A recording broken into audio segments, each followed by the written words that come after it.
Look, build it up like best game I know.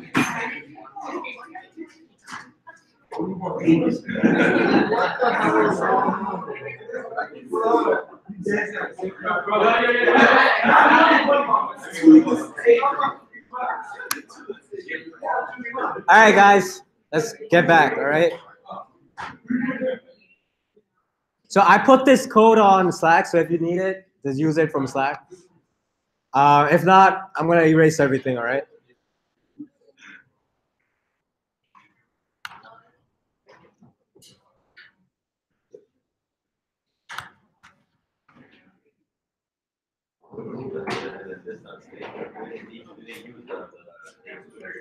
The what? No, no, no.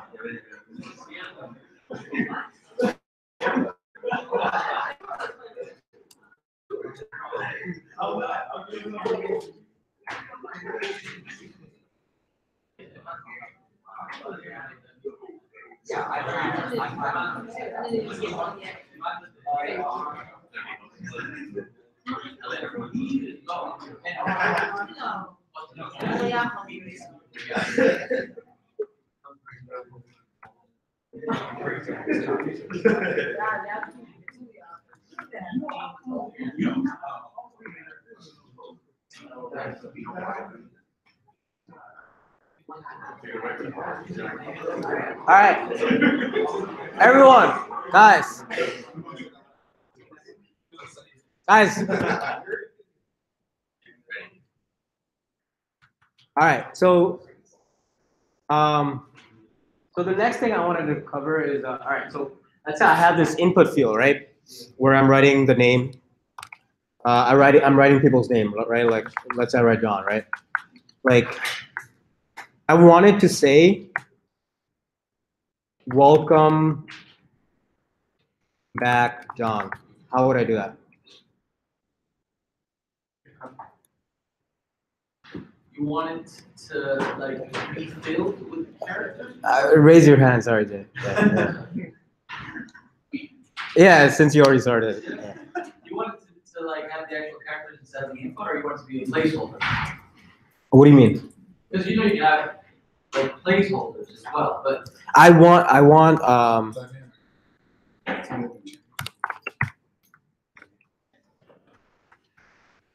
let me just use it.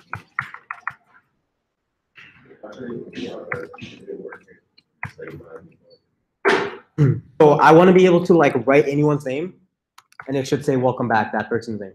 okay. All right. Anyone want to attempt?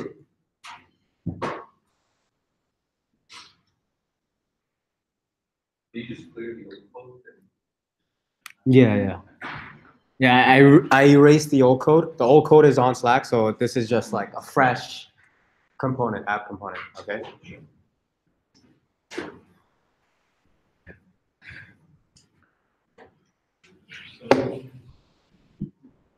So how would you do this? Is there something that's being changed over time? No. Nicole, yeah, what's being changed over time? The input, right? Which is what? Huh?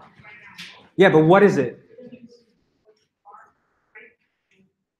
Yeah, but what is the input? Like what kind of information is it? It's a name, right? So where would you store this name if it's changing over time? In the state. In the state, right? So how do I write that? How do I write that?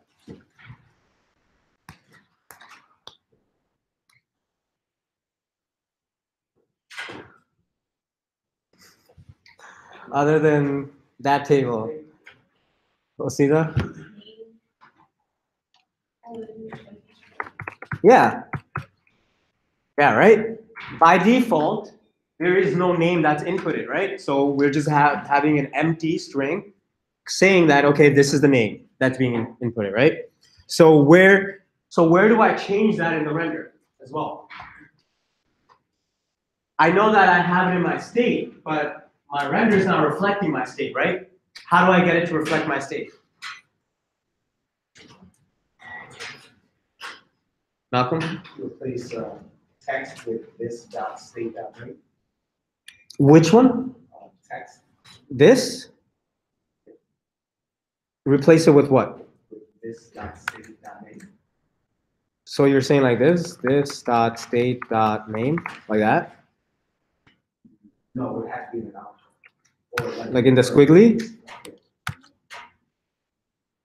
Like that? Would that still work? I'm still getting John, right? Still getting John. I wanted to say welcome back, whatever I type, right? I want to say like welcome back Mo, welcome back Talk, right? Whatever. I type, I wanted to say that. So what do I do? Where do I change it? Where do I use? You have the right idea. I need to use this dot state dot name. Where do I put that?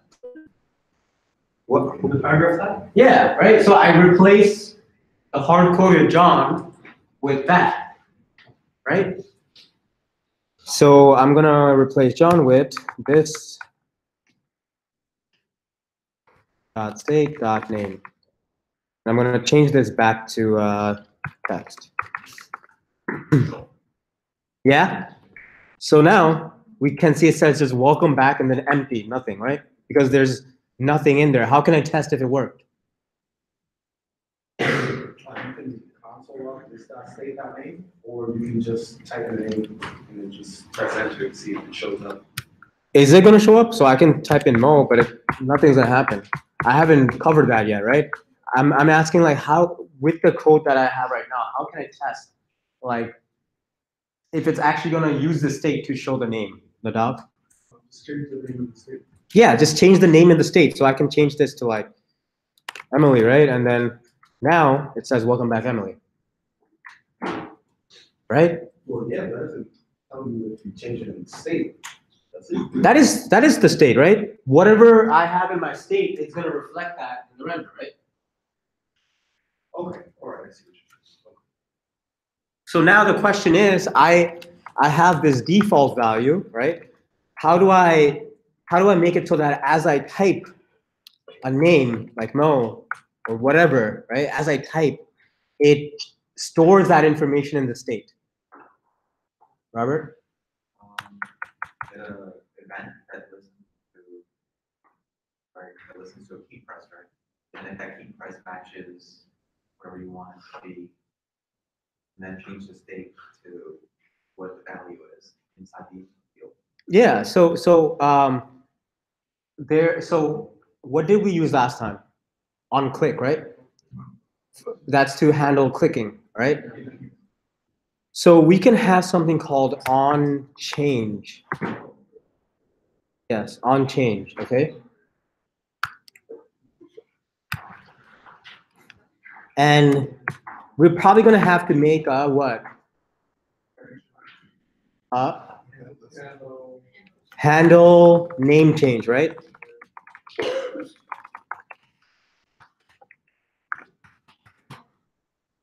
Console log E, right? So, and then just pass in what here?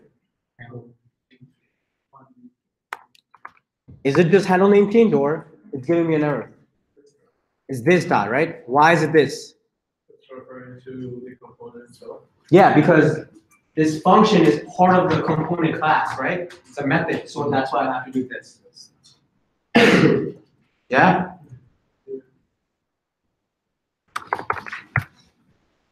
We'll save it.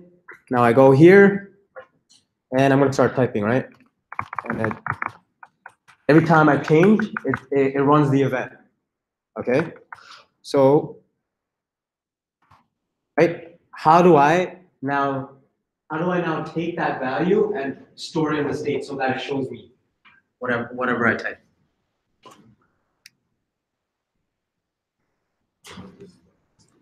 Tarek? You want to have the event on key down, I guess? We already have an event on change. So as you're typing it, when you type it, it's capturing the event. So how do you know when this is typing? We don't. This is live. So basically, as I type the name, it's gonna change it to say welcome back MO whatever as I type it. So it's dynamic, it's live. It's like a Google search. Like as you type it, it shows the related results like that. Abdel? We open one of those events and see what's Yeah, that's a good approach. So he's saying, okay, let's open up this event and see what it gives me, and it gives me all this crap.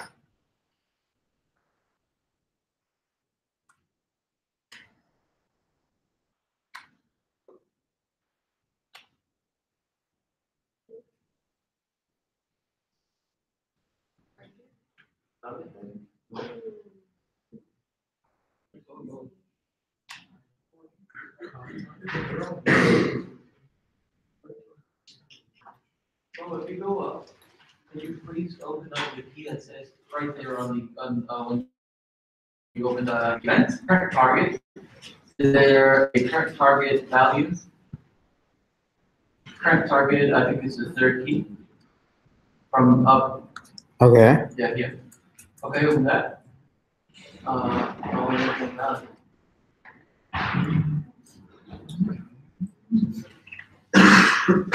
You guys are on the right track.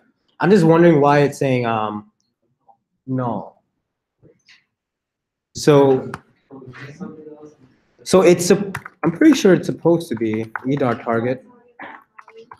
Just like how we have it in event listeners, remember in unit 2, right? So let's see. Oh, it's yeah. So it works.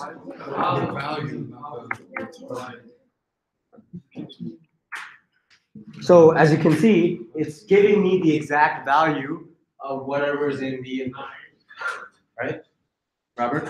Yeah, so, okay, so e.target.value, right? Yeah. We know how to get it, so like, how come it, when you open up the object in the console, it doesn't show it?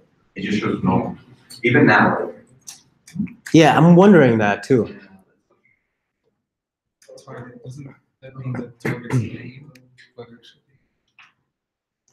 It might have to do with something with a synthetic event or something like that. I'll have to look into it, but just know you can get the value of whatever form just by doing that e.target.value. Okay.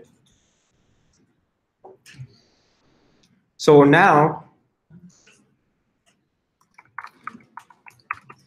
current name. So I have the current name in the input field, right? What do I do now?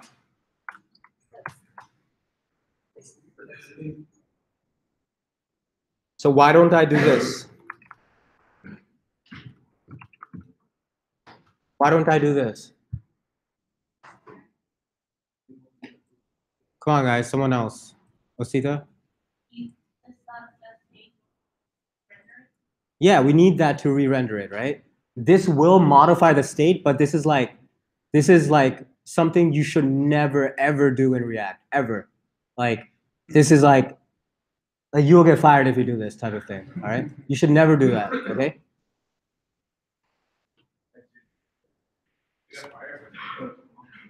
Hmm. Yeah, I would fire you. Okay, so set state then. Do I just pass in current name?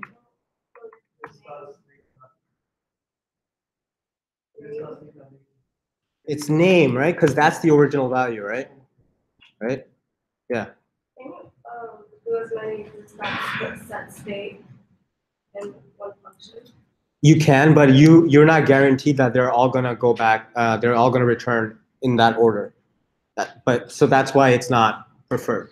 But if you are gonna do that, if you want to chain it like that, then you would have to put in a callback like this, like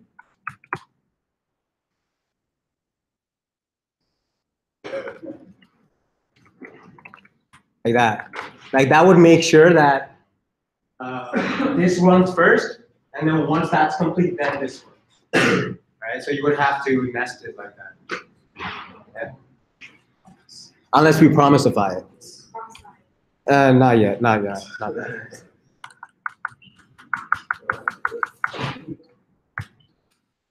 Save, okay, cool. So now it should work, right? So now if I type it, right, if I type Mo, as you can see, right, as I write it, it will update the view, okay? Does that make sense? Okay, so what can I do now, right?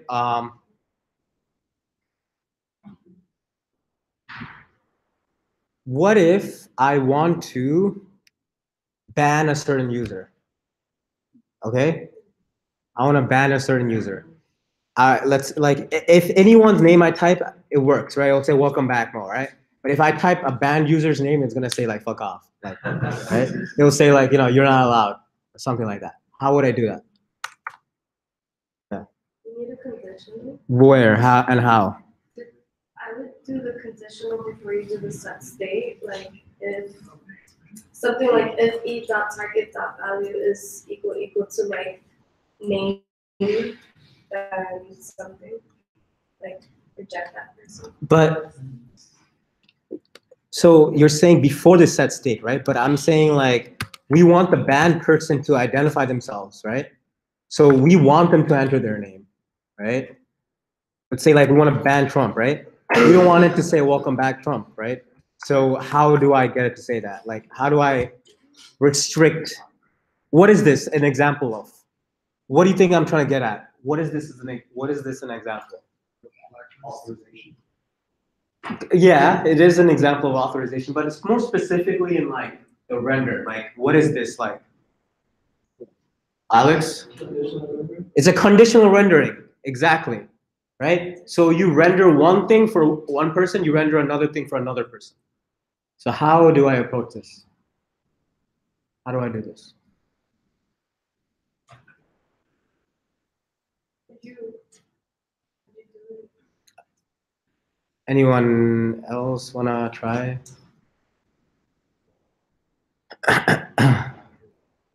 Jorge, you wanna give it a shot?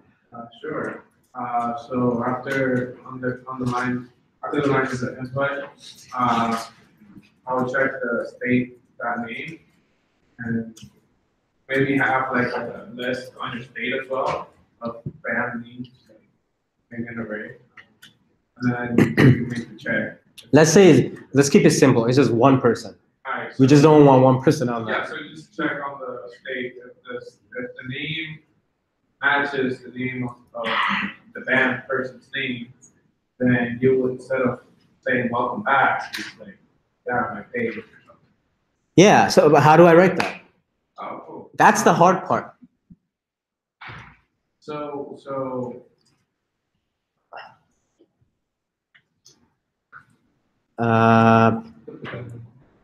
Let's give it.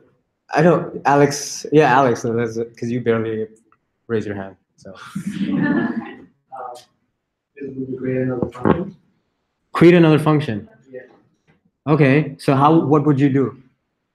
You create another function and then you say instead of the function, you make the condition that if the current name is equal to something, then you return whatever you need to return the message as JSX. Then on your return you put that Why can't I do that here? because you cannot do conditions instead of JSX.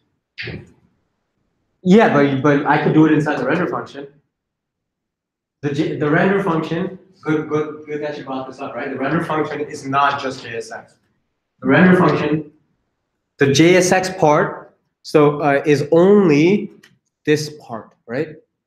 It's everything between the parentheses. That's why when you have multi-line JSX, it's good practice to use parentheses. So it tells you that this portion is JSX, all right?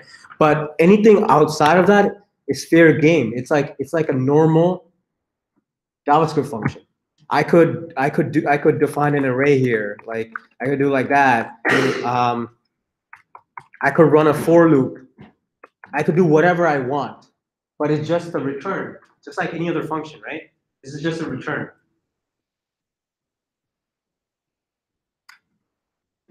So basically, method has to return a JSX. Yeah.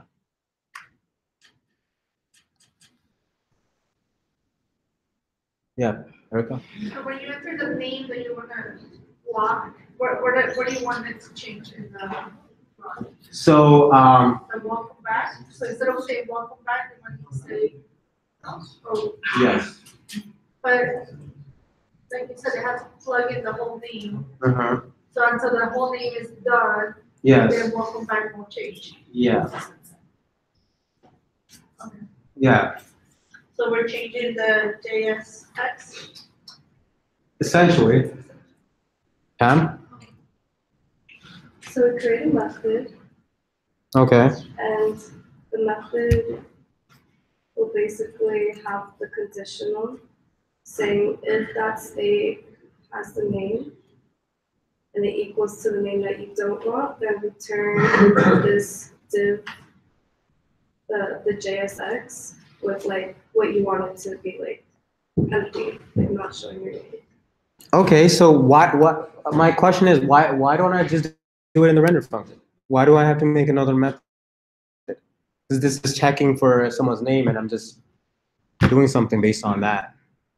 Yeah. I'm thinking because like render shouldn't have to handle that logic. It should just render. Render usually does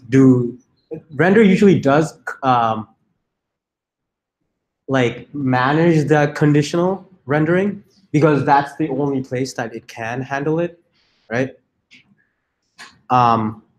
But you are on the right track that you for like complicated cases you should break up that code, right? Because in this case it's only one conditional. There could be multiple conditionals, right?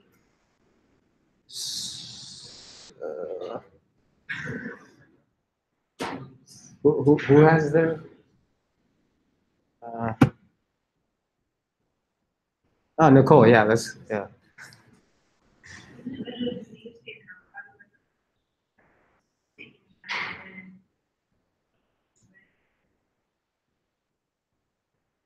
Yeah, so the state changing is there, right?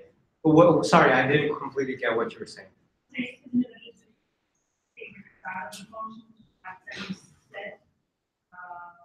In here?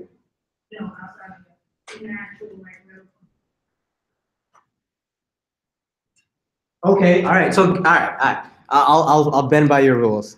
Since you guys are all wanting to make me make a function, so let's do it. So what's the function? Oh, okay. You wanna? Yeah. I wanna show the inside method first, cause like that's like the most simple, straightforward, raw way of doing it, right? You wanna help out? Yeah. So I was just saying instead of a render function, we could just put the if conditional, say if is that state that name equals that name you want to event from in the curly braces, then we just write another return with the JSX that we want to show on our page. Exactly. Right?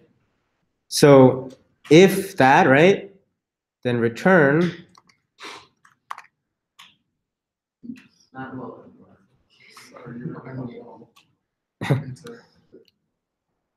you're behind the wall. I got it from Aaron. We came up with it. All right. So this should work, right? So if I keep typing, right, Mo, right? But if I type Trump, right? Yeah? Why does this work?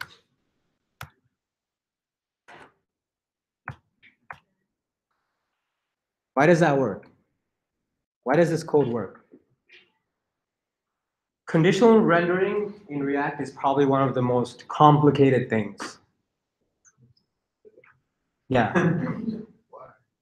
Because this is a very simple case, but then it can get really complicated with a lot of statements and a lot of conditionals and circumstances. Osita? Exactly. Yeah, right? And it's exactly right. So every single time you set state, it doesn't matter. Every single time you set state, render function will be called over and over and over and over, right? So because it's being called over and over, you're basically every single time you're checking what to return, right?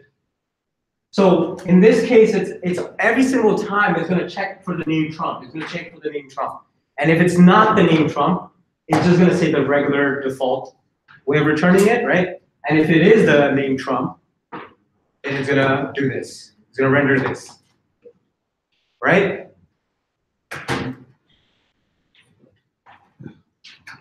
Who's confused?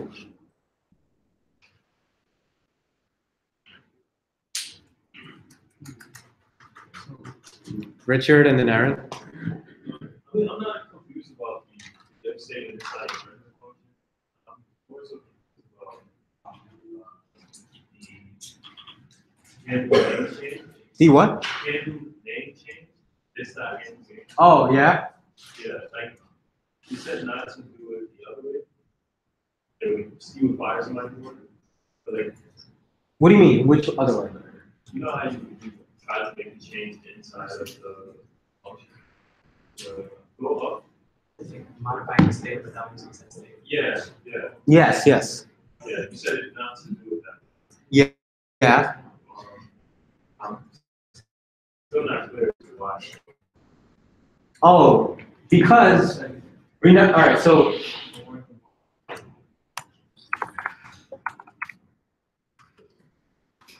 like that, right? Yeah.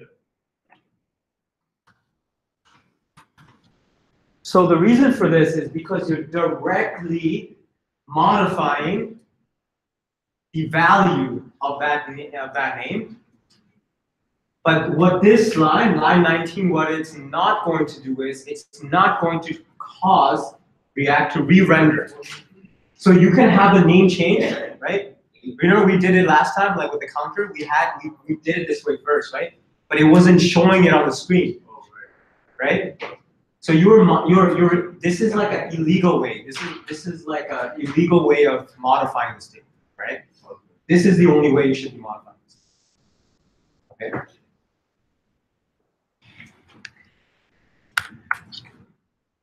So, Aaron, yeah.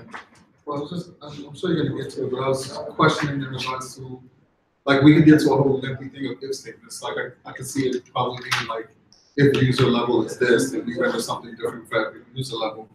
What would be a better way to do it other than just put it in a render? Or is that how it's always done? You just put it in a render and it just drops through all of the conditionals into the right one? Yeah. So there's definitely flaws with this method, right? Like, what am I doing here? I'm re-returning the entire thing, right? The form and everything, right? What do I only want to change? Only this text, right? Only the text, right? Harvey had a question. I was just asking, like, case sensitive. Oh, to lowercase. With them, yeah. So essentially, right, I want to be able to do something like this, right? I want to only change this, right? I want to say like if this dot state dot name equals to Trump, do something, right?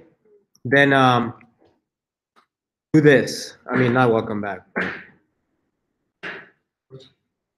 Get out, right? Else, I want to be able to say welcome back, right? That's kind of what I want to be able to do, right? I'm only caring about that little piece. I should not have to worry about the form or anything because everyone is seeing the form, right? It's only that little sensitive part that I need to change.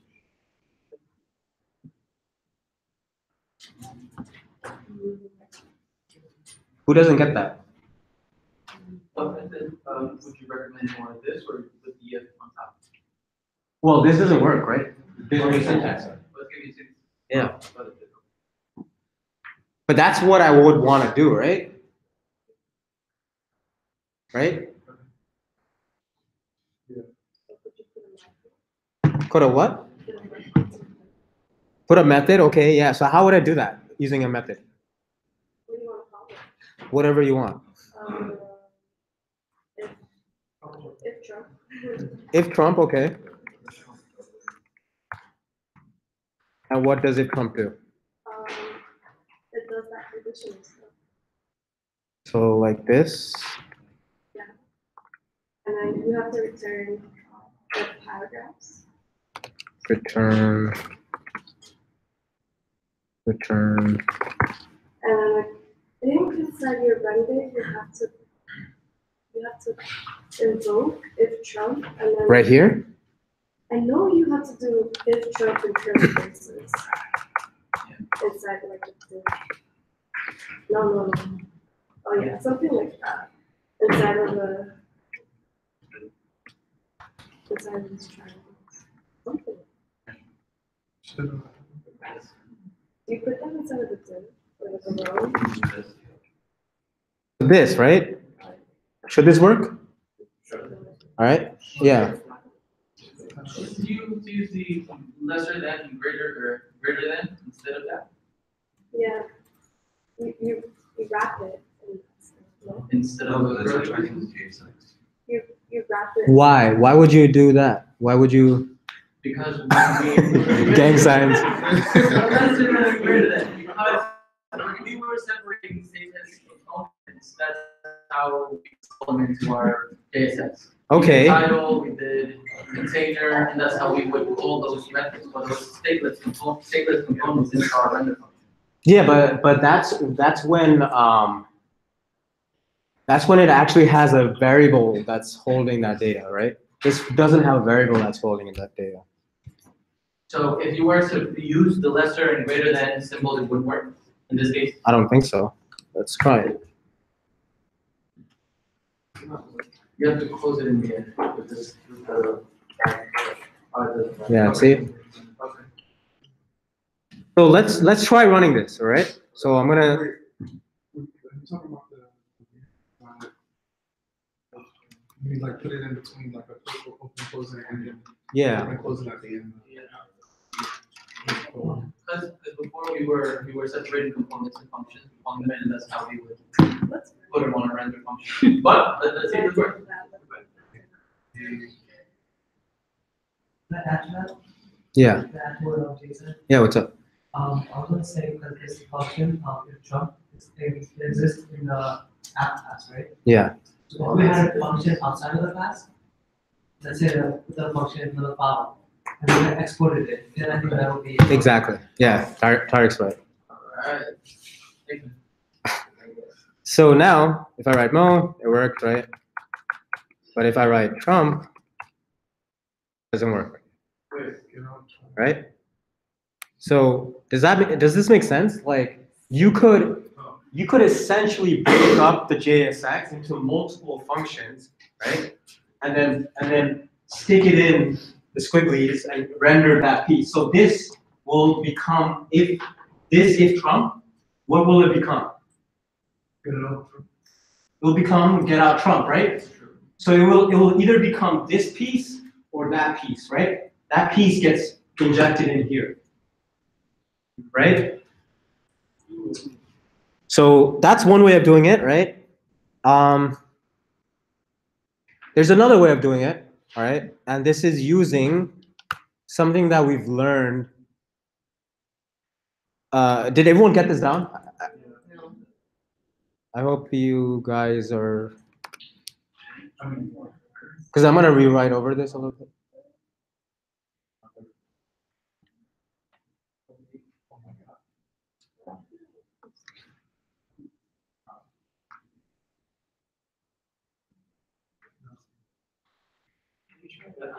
Jay was saying where you do the necessary Google thing, but you take out the invitation. Let's just see if it works. Like take that out. Yeah.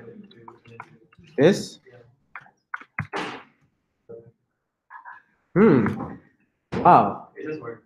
Does it? Oh shit. Yeah. I take back, sorry, you were wrong. No, Tariq was right. Tariq was right. But this is crazy. Okay. Interesting. Yeah. But you see how this is kind of weird though. Like, this is some new age shit though. This is like some Pursuit-19 weekends. Okay. you guys can start this trend if you want, but this is not how, like, you know, like, that's crazy. I never. Interesting. Wow.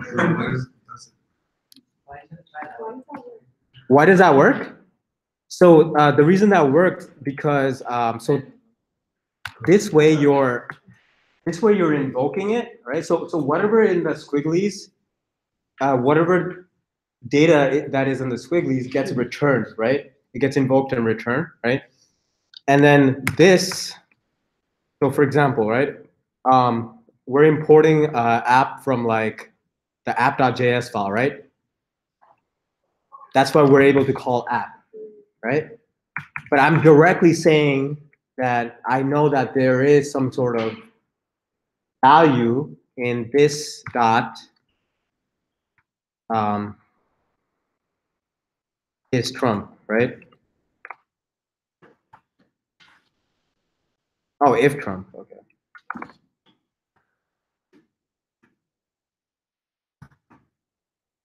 So I think the reason why it works is because it knows that this function will return a JSX no matter what, right? The reason, because this thing will return a JSX no matter what, it will apply it, right? So that's the same as me doing something like const dog equals to props return woof, right? That's the same as me doing this.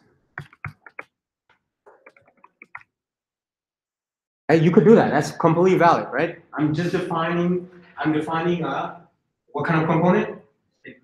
Stateless component, right? A functional component. And I'm just directly accessing it, right? So that same way, what is the name of if Trump? This if Trump, right? Just like that's God up there, right? Yeah.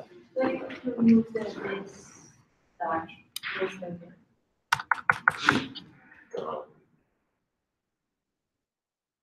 It works.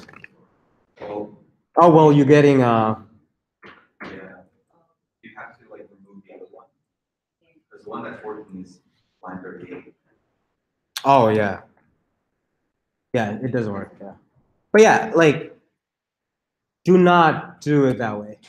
Like especially if you're defining it, don't do this, all right? Like that's a little freaky. That's kind of freaky. But it's cool to know that you can do that, right? Right? Yeah, it does make sense, right? All right, so anyways, this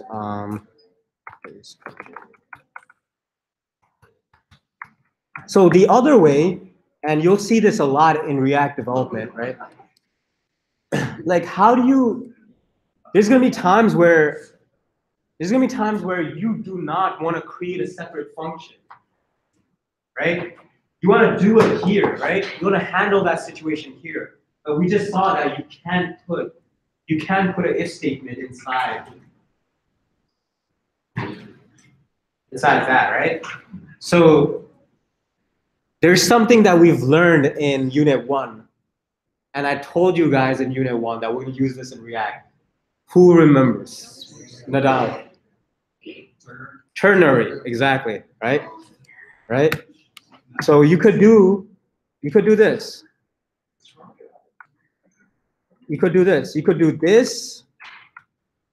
Why am I always this dot state dot name equals to Trump? If it's correct, right? Then what do I do?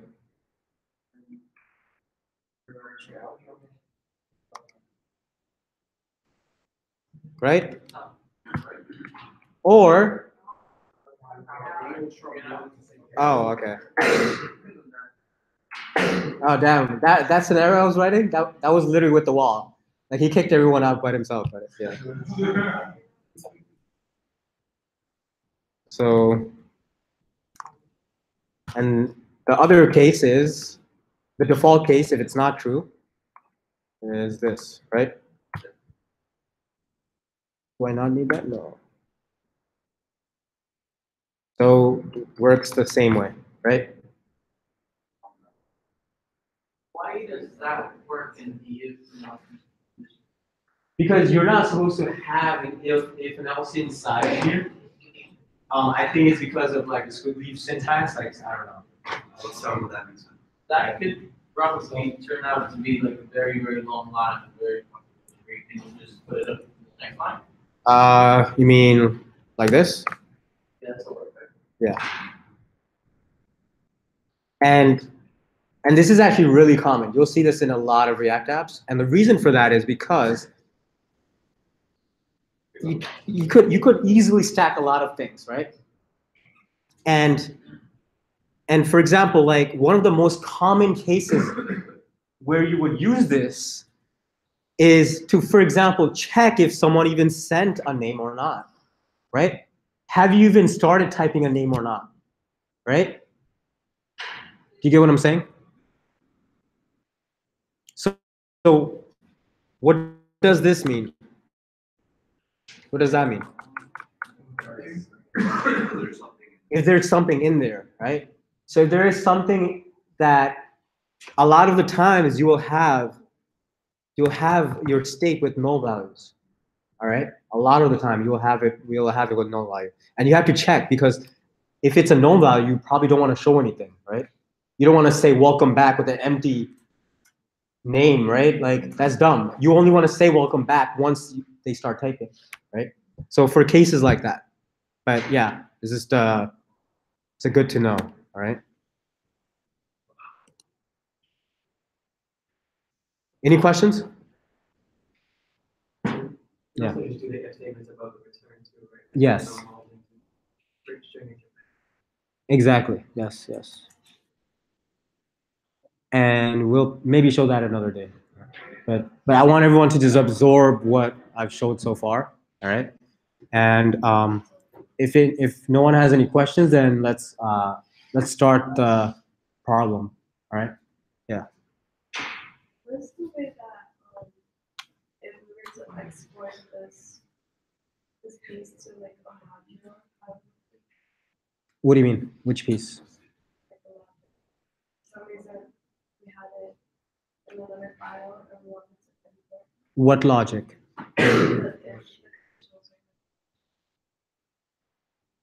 Oh yeah, yeah. You could. I mean, you could just export an object with the functions in it, just like in React. I mean, not in React, no, right? And then import that, and then just use that function. Yeah, yeah, Van. Can I what? Oh yeah, yeah, sure.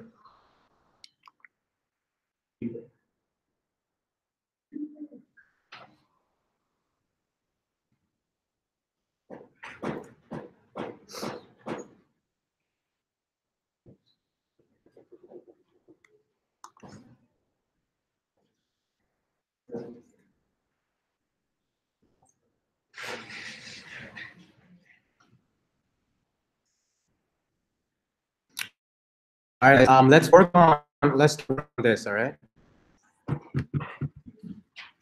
So this donation app, okay? So what you're gonna do is, essentially you're given the entire HTML, right? So if you check index.html, you're given a little bit of CSS, okay? And you're given all of the HTML, all right?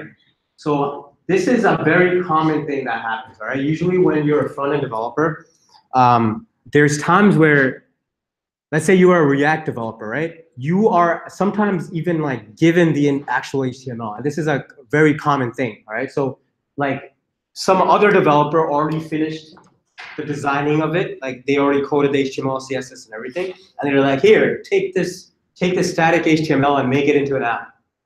And that's your job, right? So that's what you're given, right? You're given the static HTML, right? And your job is to think like, okay, how do I take this and break it up into components? What are the components, right? So let's work on that in our groups, right? And try to like, I would take the first like 5-10 minutes to talk about like what you think the components actually are. Like what are the pieces you should be breaking up. All right. So yeah, let's start that. Okay.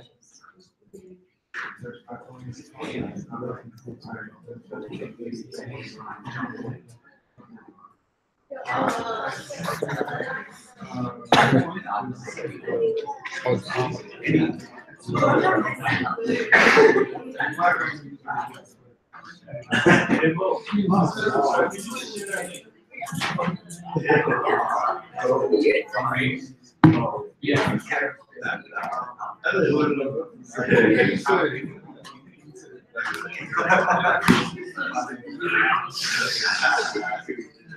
Yeah, a little bit. Subtle. Yeah, like,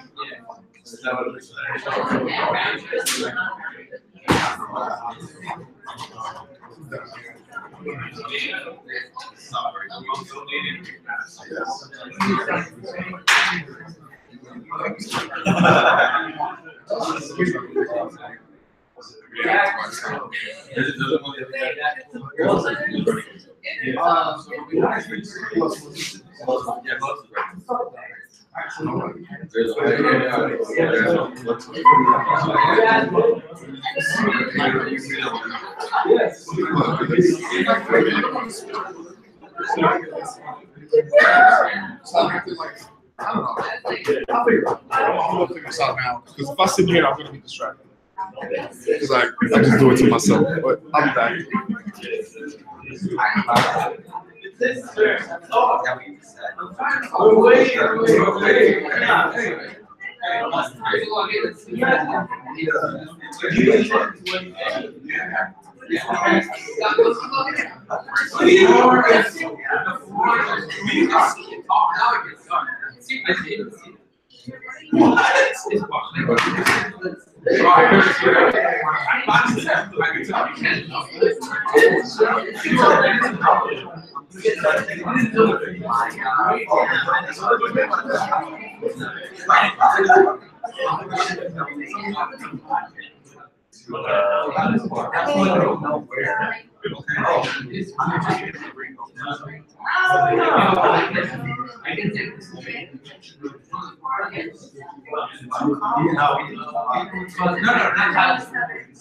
I would say I agree with it. I'm gonna take the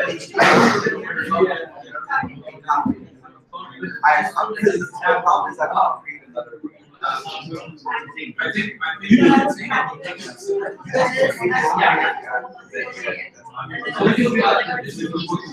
Yeah, but the reason I'm trying to find another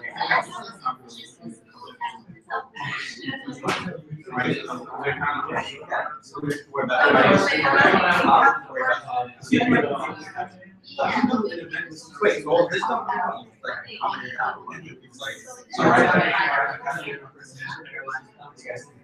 So kind of show that each of them have.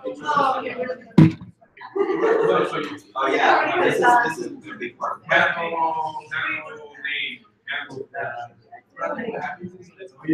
So yeah, think of what the components are and also think of like, is there going to be a sequel or statements?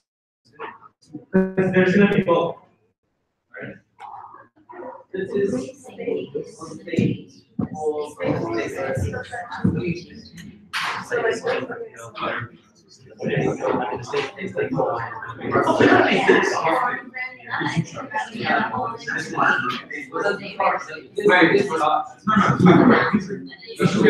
Yeah, that's what they are.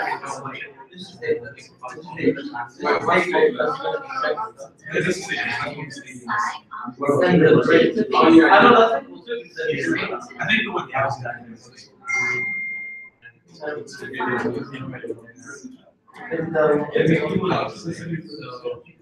Yeah.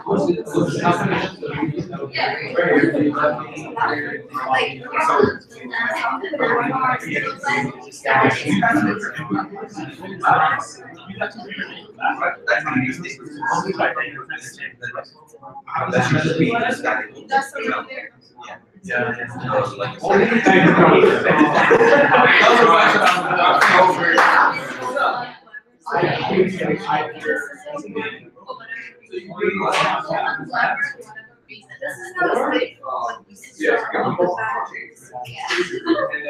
This is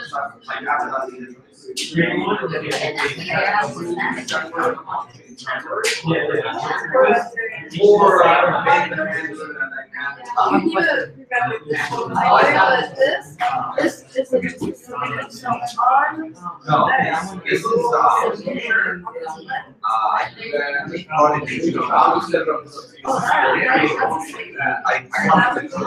because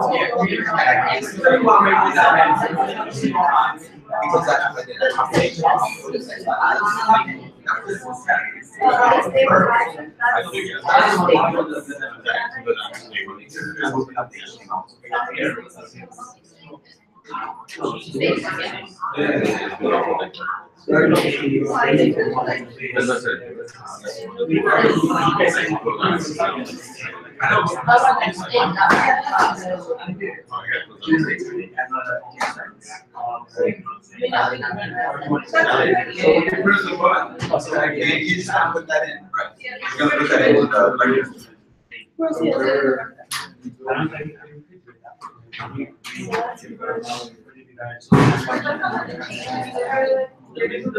You just have to notify the name, and then you have to, in the render, just a regular render, that's like something that's not. The amount goes out at the top. The amount it has a. Equal bar is. What was not to the.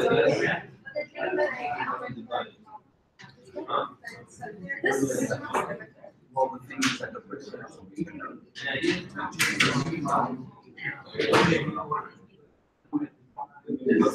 The bar is named.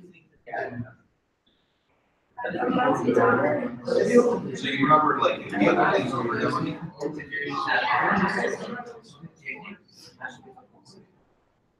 Otherwise, it's, So I'm guessing it's like, this, that would change. Think of it as like there's always a goal back, or not even. Because there's always an end.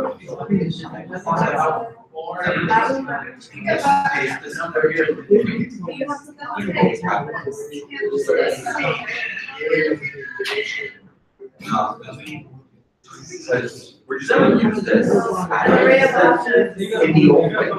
I use how we would do that. But now that we're done, we want to.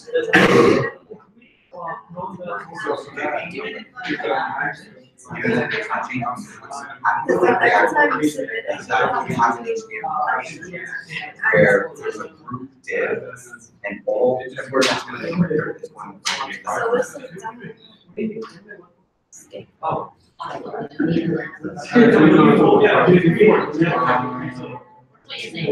So, because remember the time, like just this part, this part right there, you would just have whatever that is. That part.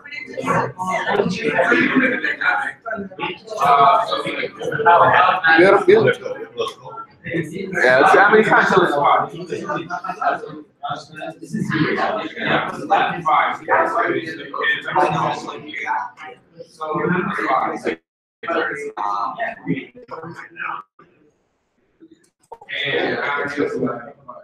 I see what you're doing.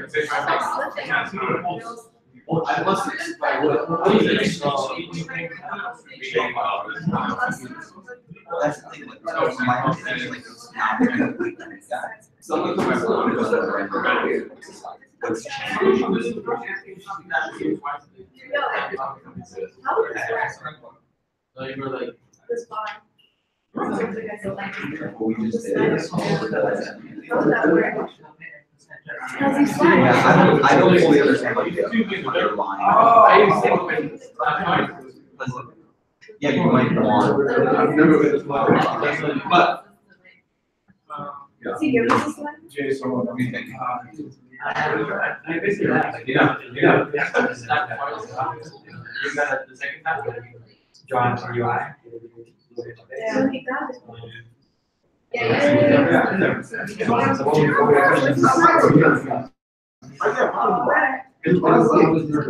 That's like, You're saying so like to put that in the components itself. That's You could put stuff in it, and the actual input storage. do you all want to have like some or maybe you want to have this? Like, honestly, There you go. maybe it has some property that's saved on where In fact, all of data have like. So, use that. Does that make sense? so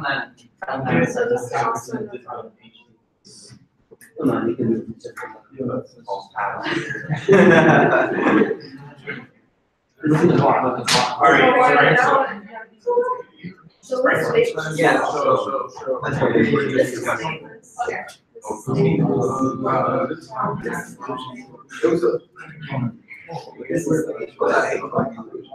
For now,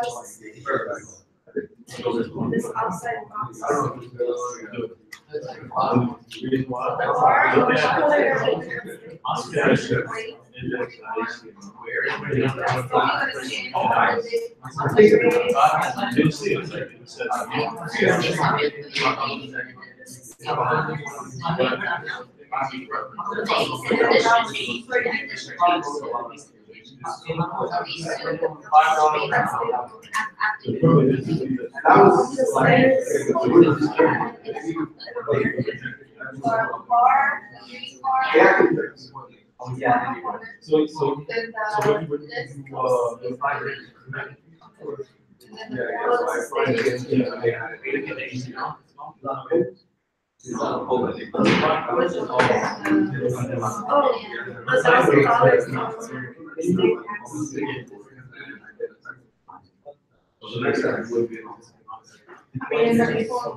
Like if we put the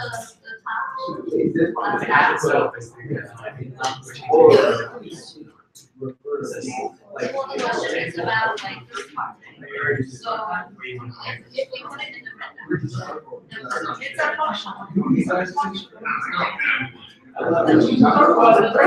Pretty small, and that was all work. Start hard.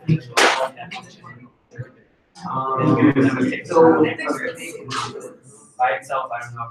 Oh, so you wanna pass that, you wanna pass the HTML, how?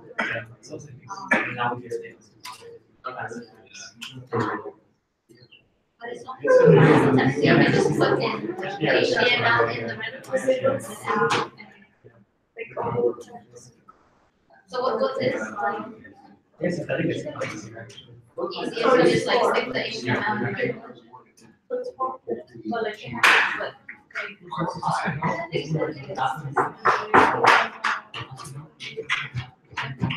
So it's like, so there's. It's a part of the, yeah, so this is a part of the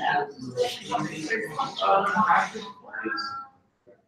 So, yeah, so that's like a component, the function that returns.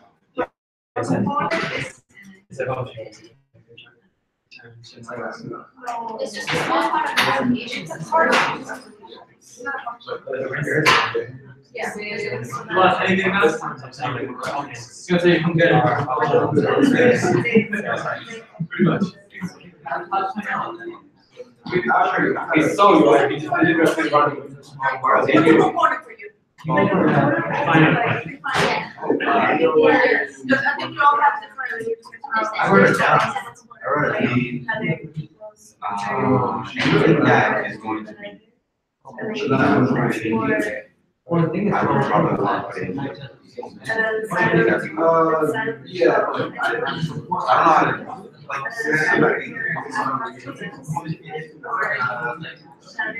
small part of the application.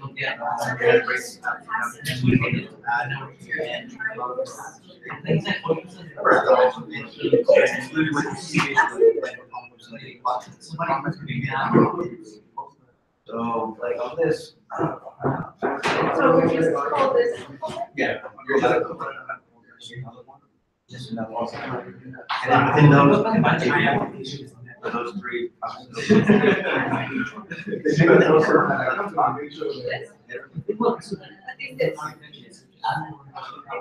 me, this is a component too. I mean, to me, when I go like a component is anything, I think that's really. Yeah, but I think there's nothing to change. That's what I was talking. Because we don't have to go. Yeah. Function and then just. Para component. We have one that can say about what is defined as a component. So it's like, I mean, I think it's a function that returns, create elements, reactive elements, or consent.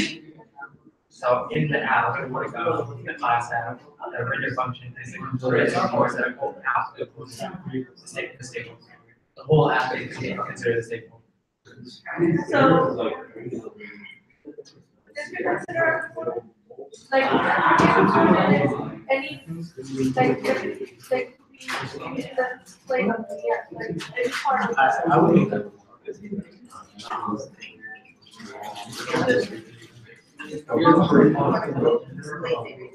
Yeah, exactly. That's what These kind of words, so they're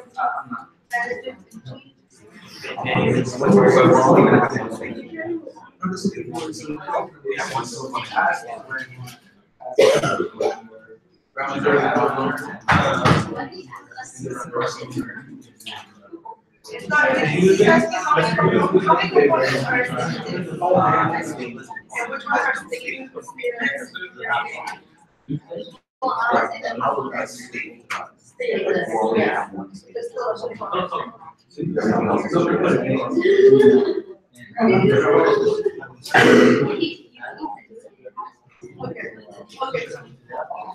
Okay, I'm ready to make something.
Did you guys start talking about like what components you break it down, right? Yes. So can you name some components that you would have? I mean, not name, but yeah, point it out. So I guess the domain one is. The domain button, okay, just the button, just that button, or The button that you put on right. okay. What's your thing?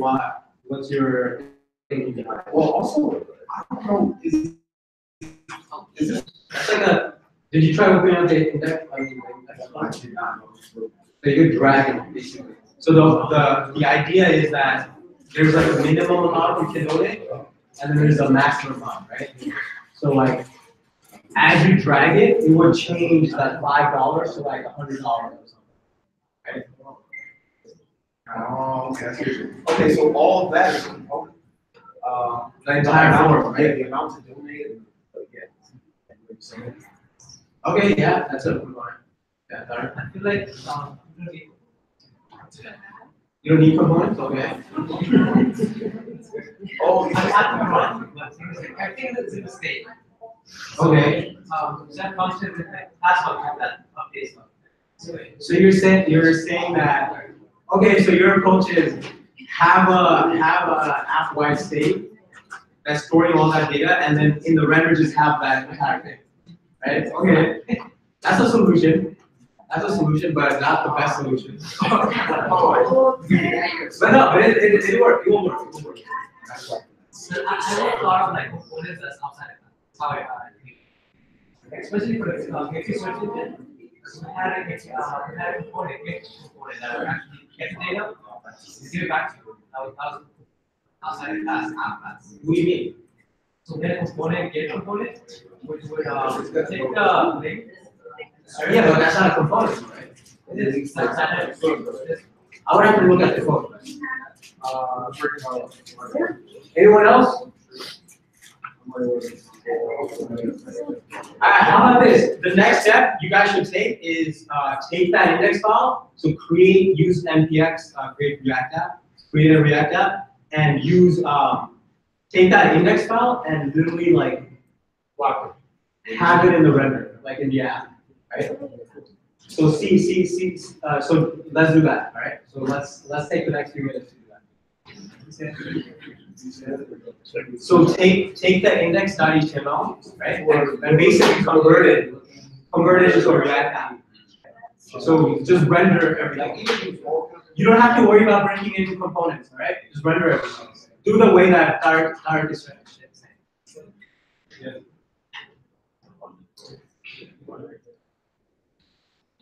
Yeah.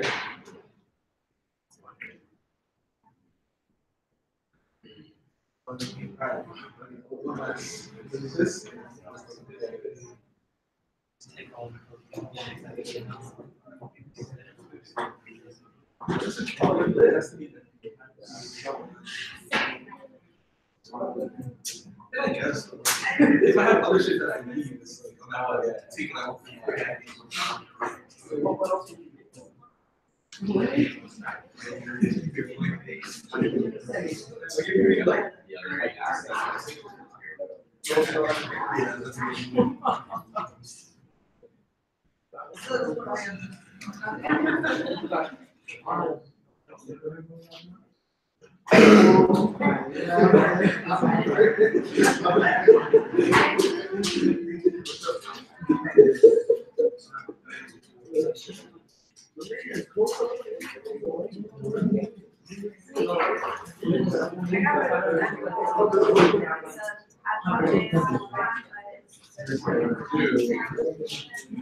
Oh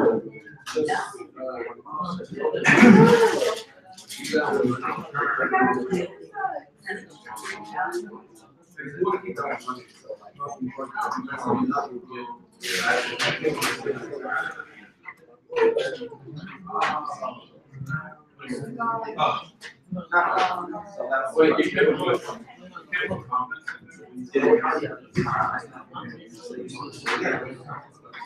What's the place that you need to have everything in that app?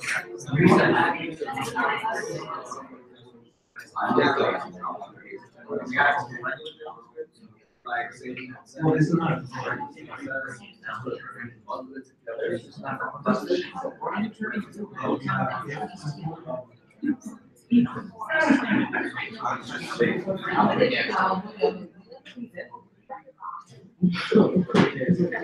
yeah, I got you. So like, you know, app.js, Yeah. If you where the return is, get rid of all of that, and paste the index.html that you gave us. the whole purpose of React. Because there's already an index.html. There is, and so everything you put inside of the app file. So look at your index, and there should be like an element called group. And that's where we're gonna be Right, saying. it's like breaking up, it's like you can have all your code in one function, but you probably can break down that feature. Trust me. Just go to app.js and get rid of everything inside and return and place it in the code that he's gonna go through.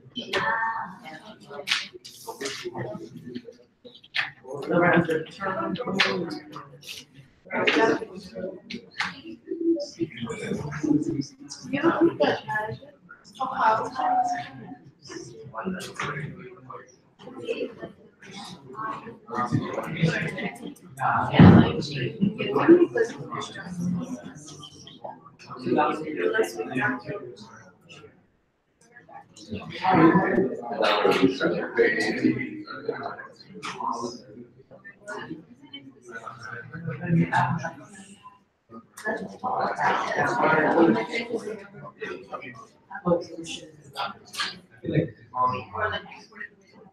Or import.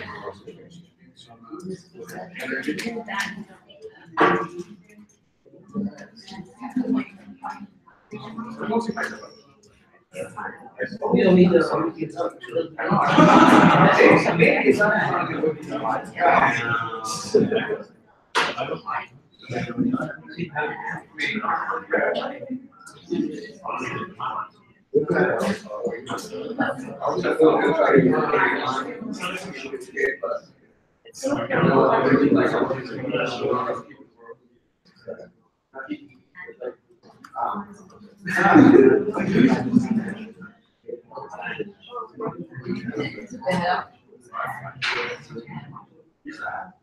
That's what I'm trying to figure out right now.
So we can't do it.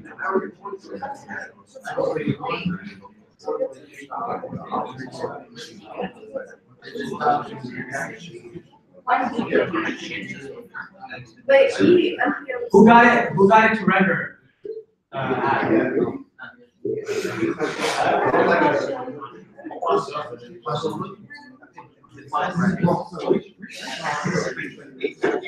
can we? Instead of not acceptable, like,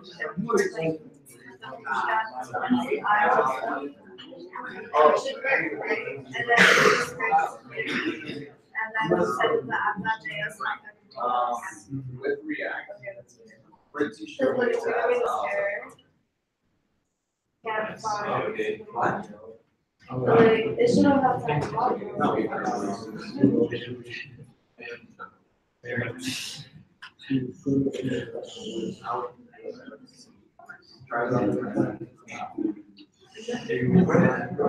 Well, that's his word. Oh, that's.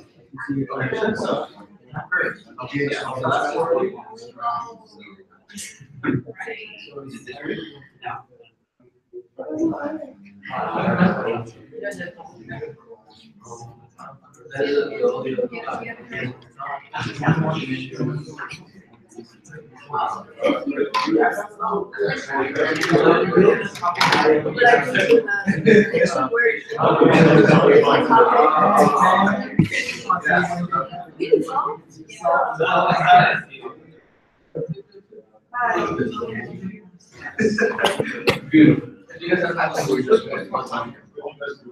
What? So, you need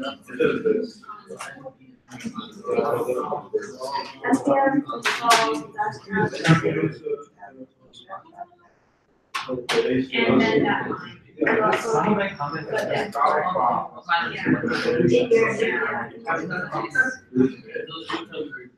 And then also. So remember that, like, so you have styles to adjust to. Oh, okay, oh, so it's not easy. What do you think? This is yeah. So now that's variable, but it's over. I see it's hard.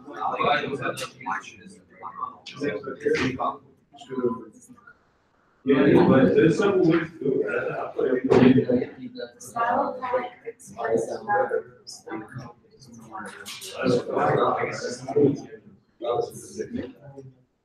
Oh, wait,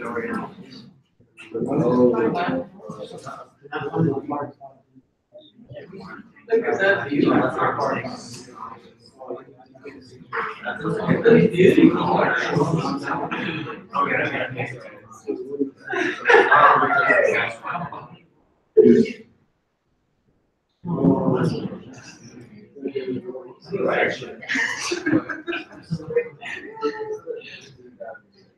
So remember, it's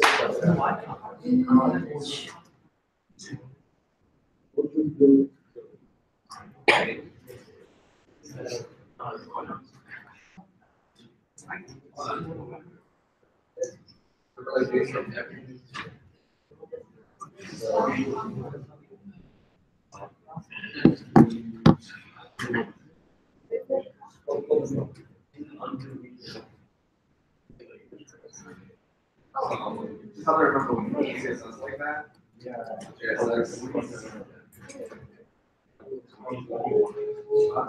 While you're at it, I'm sorry. So look at that, man, look at that.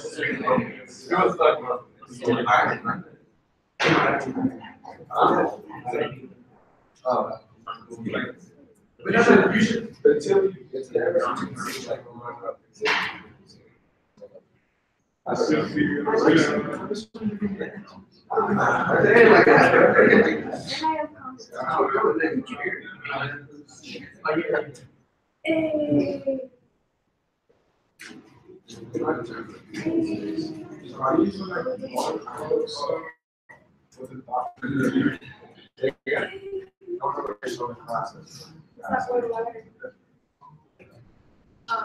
it was not like Yeah, you do, and. Where it says right side, It's more steps, but like I highlight the company's and then I do and D, and it just keeps finding all of this. I'm gonna go round. I mean, I like really like that. I like seeing. I just, okay, so. That's cool. So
Basically, we're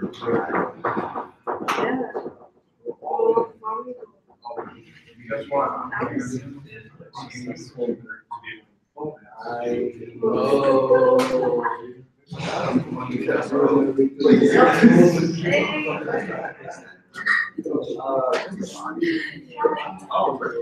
wait, I found the header.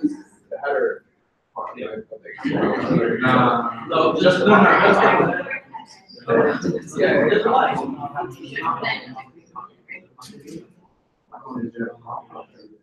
So I have to import that.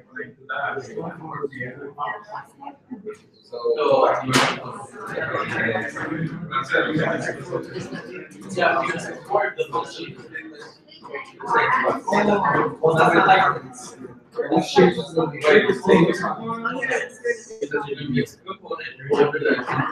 Yeah, because your stable components are derivatives, and you have a here. Wait, I can't have this. What I did, and I kept all the code inside. And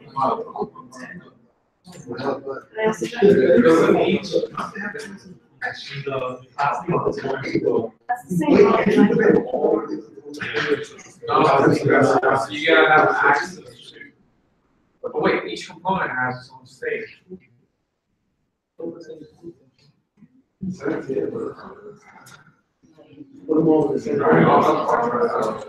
yeah, you're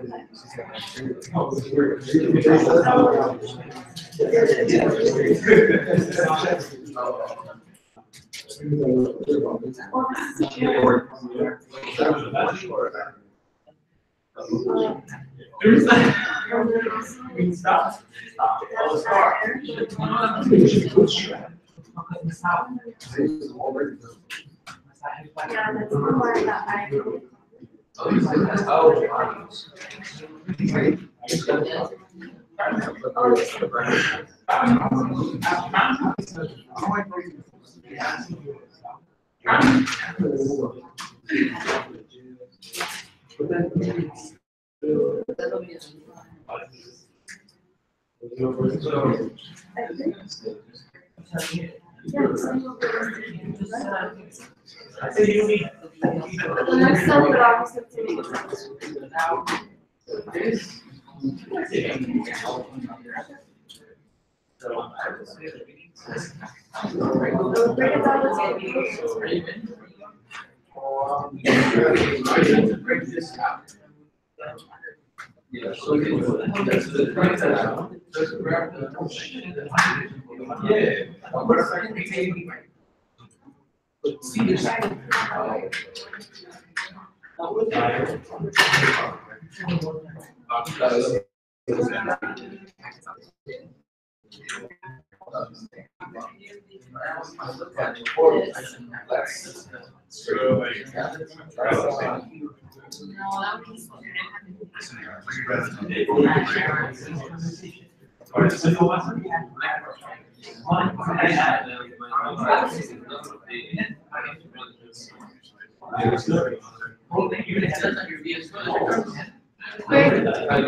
Two seconds, just so you guys don't have to say.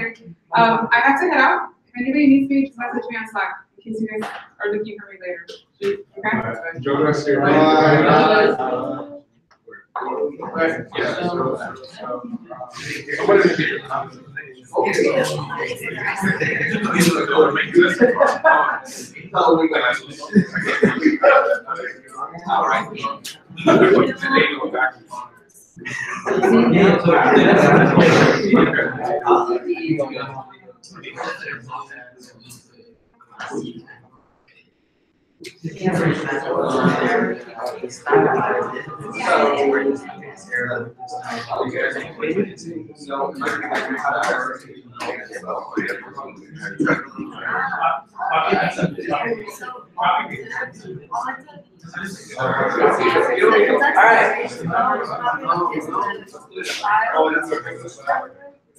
All right, so let's start going over this, all right?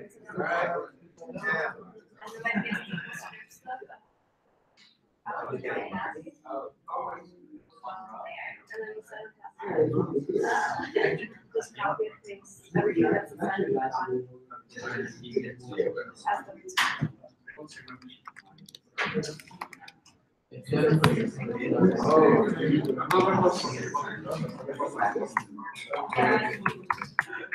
All right, I'm gonna create a fresh new app, okay?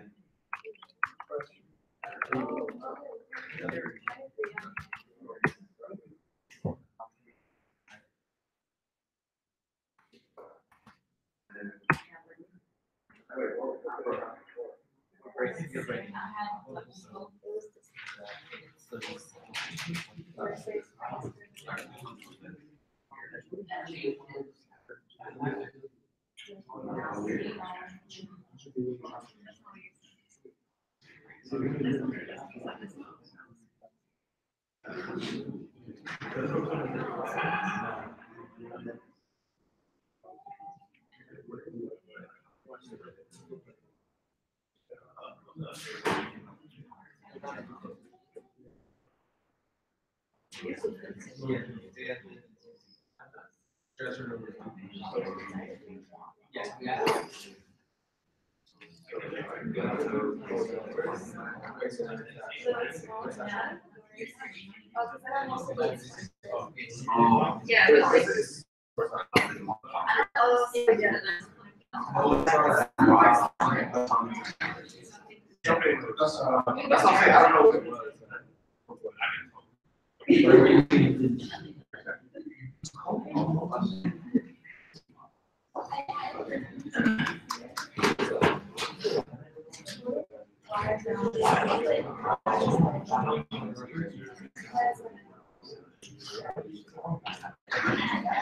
All right, so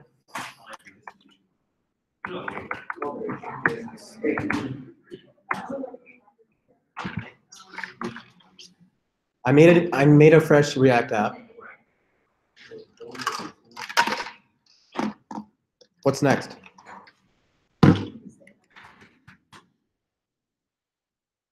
Guys, what's next? Delete everything I don't need, right?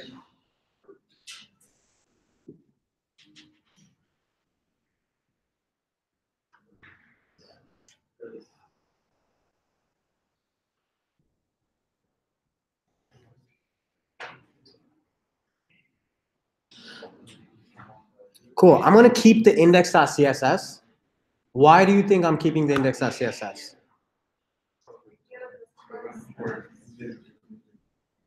So if I look at the index.html, right? If I look at the index.html, what does this have? It has some extra styling there, right? So I can just take that, right? I can just take that and stick it in index.css. All right. Application wise. Okay. So now I go to app.js. I'm gonna remove logo. I'm gonna remove app.css. And I'm just left with this return, right? So now in this return, what am I gonna do? Actually, even before that, don't I need Bootstrap? So how do I get Bootstrap? I could use NPM, or I could manually copy and paste it inside index.html, right? Which way do you guys prefer? NPM, right? That's okay too, right? But I think if you have NPM, why not use it, right? So I'm just gonna do npm install -- save bootstrap.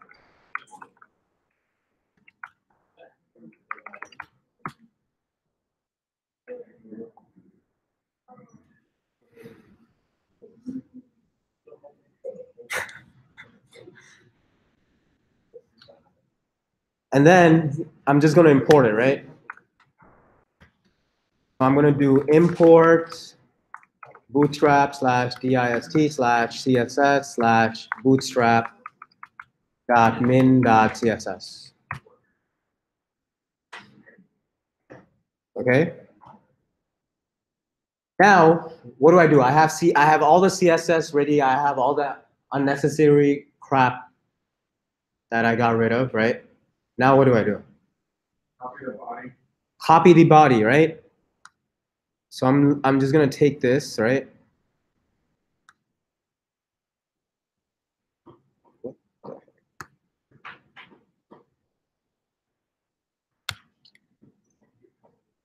So I'm gonna take everything in the body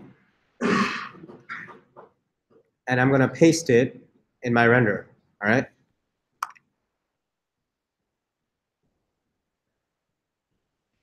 So obviously, the comments don't work, right? So I gotta remove them, right?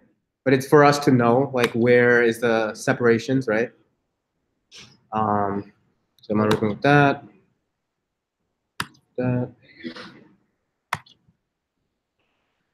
Cool. Yeah. Why didn't you just, because what I did was I took the index.html, I took that information, swapped it with yours. But whatever we did, yeah, index.html. I didn't put the body inside of the, Then where did you put it?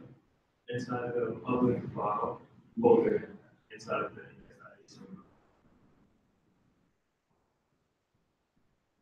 Okay, yeah, but that's gonna work. But what does that do? Just makes it static, you can't make it. Exactly, it's gonna be a static HTML, right? The point of the React app is to make it dynamic, right? Yeah.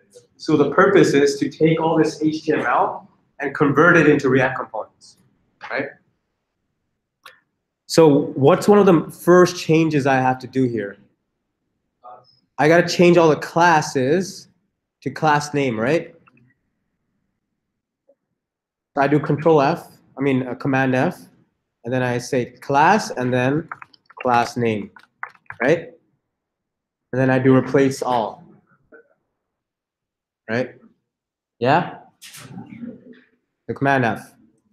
But it breaks a little bit because it changed class here, the class name, so I gotta change that back, right? But other than that, we're good, right? Cool, so I gotta take that out, I gotta take this out.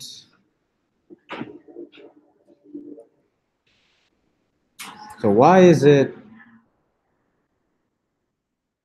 So this is, airline style. I guess it go up. Oh yes. This, right?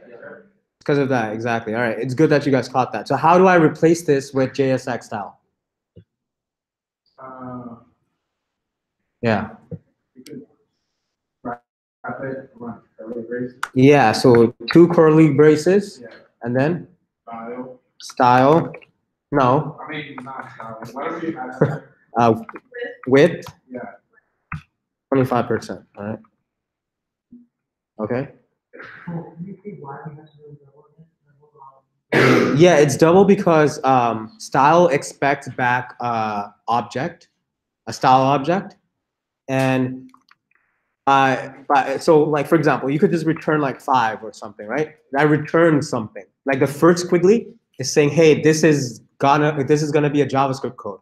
The first squiggly. The second squiggly is saying this is an object.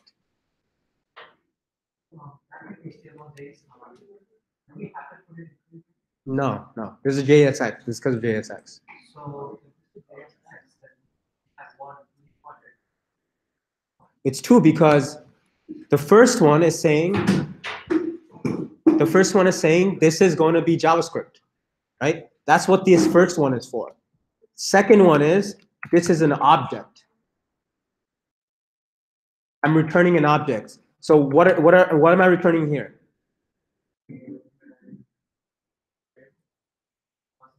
Yeah, an integer, right? I'm returning an integer. What am I returning here?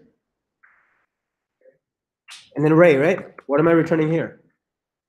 Exactly, right? So it's expecting an object in return, all right? So that's why, and in the object goes the styles, okay? So the object will have like width, 25%, right? Something like that, right? That's why there's double squiggly.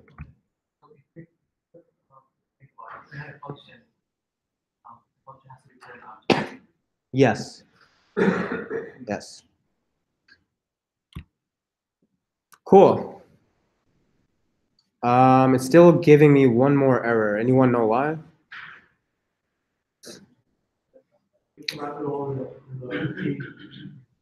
Oh yes, you're right. Yeah. So there's a section here and another, and adjacent to the section is a div called container, right? So that's why, right? So that's why I have to have the React. What is it called? Fragment, right? I gotta have a fragment around it, all right?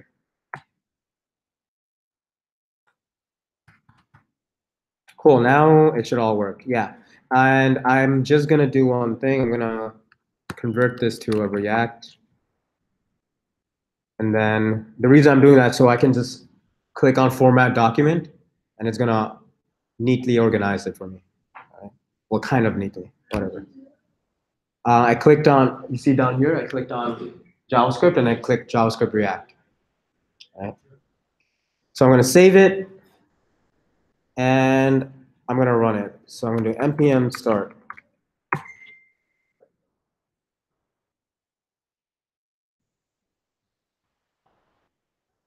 And it's loading.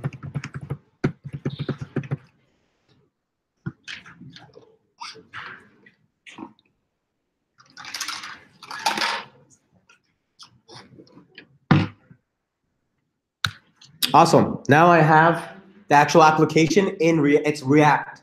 It's React now, right? It's not what Richard did. It's not static HTML, right? Not to like, you know, not to like call on you like that. But I'm like, it's not static HTML, right? It's converted into what? The HTML is converted into what? JSX, which is what? Which is React, which is JavaScript, right? So this is all dynamically rendered, right? How can I prove that this is dynamically rendered? Yeah. I mean, that's gonna break it, but I can just view the source, right? I can do view page source, and as you can see, none of that HTML is here, right? None of that HTML is there. So that's your source of truth, right? We literally just copied and pasted all that HTML, but you don't see any of that in the actual source, because that's all dynamic. It's all JavaScript. Okay, that's the purpose of React. Okay, is to easily take HTML and convert it into React and JavaScript. All right. You see how simple that was? That was pretty simple, right? Imagine if you're a more experienced developer, something like that is like second nature to you, you know? You can easily just convert it, right? So it's gonna come with time and practice, all right? So now, so here, let's go back to like talking about what Tarek said, right? He said, why don't we just have all this stuff here and just have a state, right? And have the app handle the state. Can anyone see any problems with that? Jay? Yeah, besides the fact that the doctor said. What do you say? It's a whole lot of code. It's a whole lot of code. It's a lot of nitty gritty. It's a lot of nitty gritty stuff, right? Yeah. What else? Yeah. I would say besides that jumbotron that I think is the only stateless component, we could leave the rest there and I guess just start adding the event listers and stuff and to inject the information. So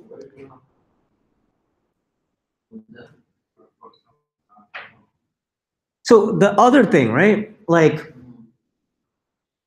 you guys are gonna be very tempted, right? But that's because you guys are just starting off learning React, right? You guys will be very tempted to just do this in one component, but you should never do that, all right? Like that's like remember when we were learning to program and we used to have like a really complicated app or we're like a very long function, right? A very long function, and that function probably did 2 to 3 different things, right? What did we end up doing? You ended up breaking down those functions into smaller functions, right? That did that own unique task, right? That one particular task. So that same concept applies here, where let's say like in the future, or let's say like you guys are working on this with other developers. One person has to work on one part, another person has to work on another part. You guys can't do that with all in the app.js, right? And you guys are basically, if you guys are working on at that from the application level, like let's say in the future you need to change like only this part to something else, completely something separate, right? You would have to go back into the app.js, completely refactor that code to fit that new component, right? So for that reason, you break everything up, all right? So how would you, yeah? Would you break it down by header, body? Well, that's more of a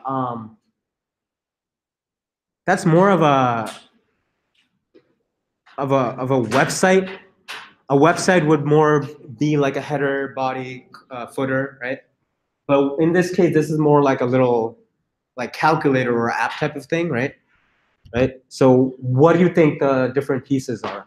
Yeah. So earlier I was thinking, this recent donations on the left side, that could be a component. And so one jumbotron, the recent donations, second on the left. And I was discussing with my peers here that I would have the button as another component and the raised as another component in the bar. I would separate pretty much everything in components except for the form and that bottom bar with the blue button. Okay.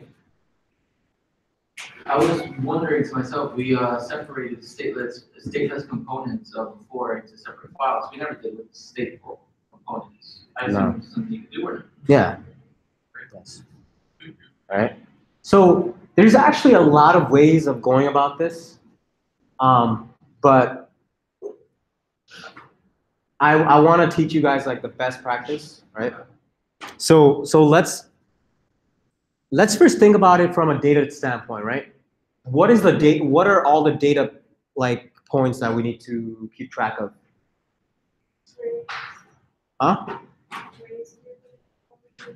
So that's probably, imagine this is just a page, right? Right? Imagine there was a whole website, right, with different what is it? Like donation funds, right? So this is like GoFundMo, right? But there could be like other pages with other charities, right? There could be multiple things. And by the end of this unit, when we cover like React Router and stuff, you guys will be doing that. You guys will have multi-page, single-page applications, right? That's what single-page application is, all right? So this is just one, right? So in this page, right, what are all the data pieces? Like, what are the information that you would be getting from a server, right? Like about this particular fund charity.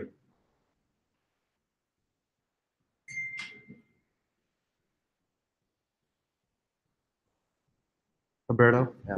These could have in databases, that's your recent donations. What is it? Is it, yes, the recent donations, but what is stored in the recent donations? Who, the person and the caption. So there's 3 pieces of information, right, per donation. So if you can imagine, that's probably a what? An array of objects, yes, but in a, let's say in a database, how would that be stored?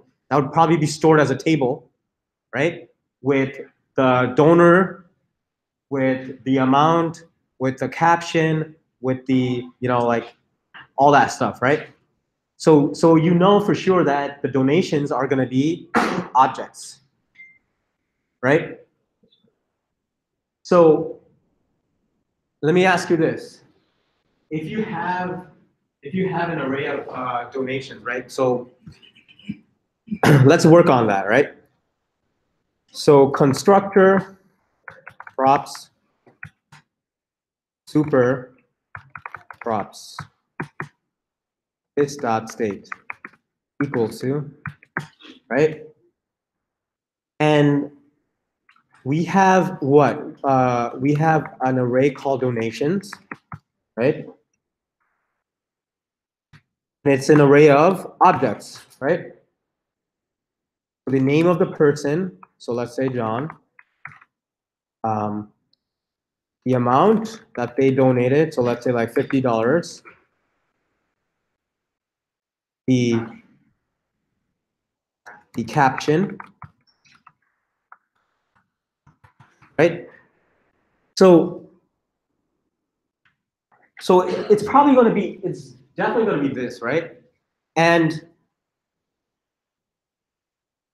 I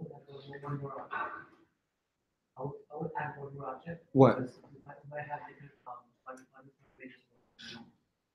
different Yeah, so you're saying this two is data too, right? Right? So yeah, so so the name of the donation, right? So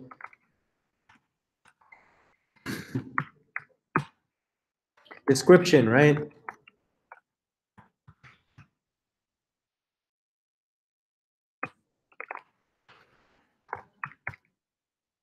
And what else? Different donations probably have different amounts they want to reach, right? Right? For this case, I'm trying to raise $5,000, right? Other people might be raising more or less, right? So a reach amount, right? What else?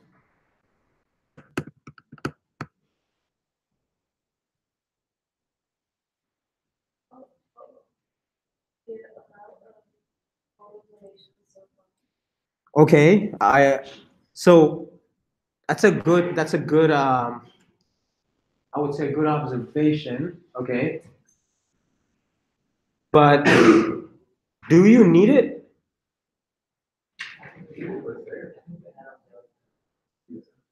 You could just add up the donations, right? You could just loop through the array and add up the donations to get that, right? Right? Hmm? Yeah, this would be a component, yes, right? But I'm saying like that data, we already have that data, right? Right? We already have that data. We already know how much the total amount is, kind of, right? All right. Can I ask something? Yeah. You know how we have names, Yeah. as key and value, Wait, what? if you go back to the state, so the name is, low one more, right? Yeah. Like, we have he has the actual name, and do we have object? Or can we wrap everything in object and have mode as a key? That's something that mostly use, most of the that we would fund referring for names. Because we only have one state, right? Yeah. But see, I get what you're saying, but that's It's actually no. Like you would not do that at this level. This application, this page, only cares about this particular charity, right? So so basically, like that's like you doing that's like you going on Facebook.com and getting all the billions of users and then downloading it all into your state. You don't do that, right? You only do that for the particular profile that you're on, right?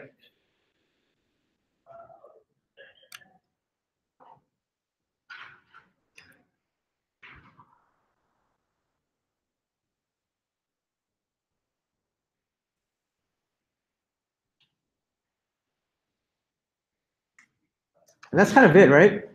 Is there any other information we need to store in our state?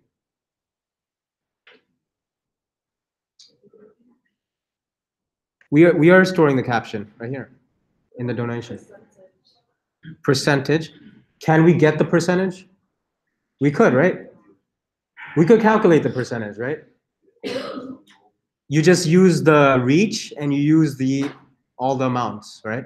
To calculate the percentage. Well, I guess you have that. I was gonna say recent donation, but I guess you get that. Yeah, just from the donations, right? Yeah. So we basically have all the data that we kind of need, right? Right? So now that we have all this data, right?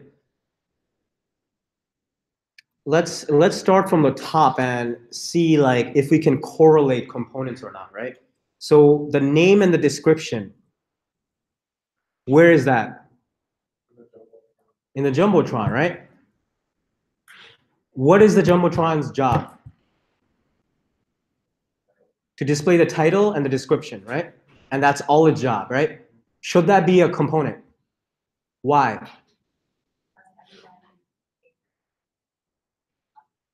Yeah, because everyone's name and description is not going to be the same, and you want to be able to reuse it, right?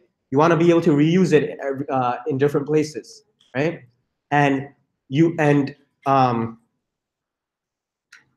Yeah, right. So how do I make that into a component?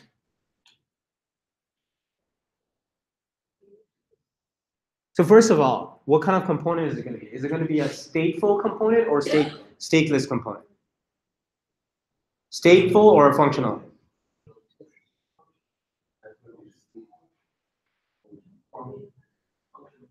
Why is it going to be functional? Wait, let me ask the opposite. Why isn't it going to be a stateful?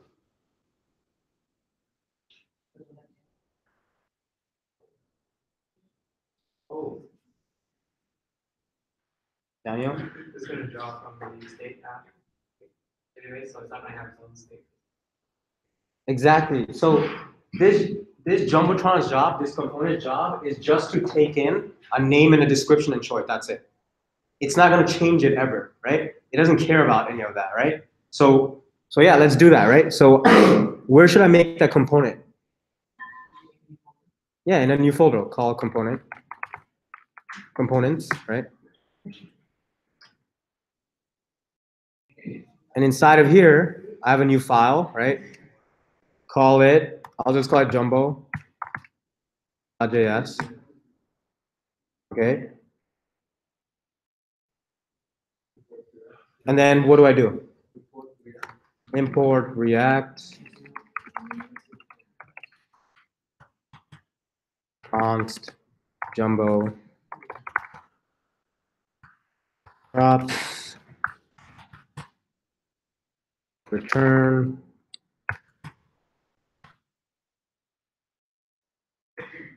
And I just copy this, paste it.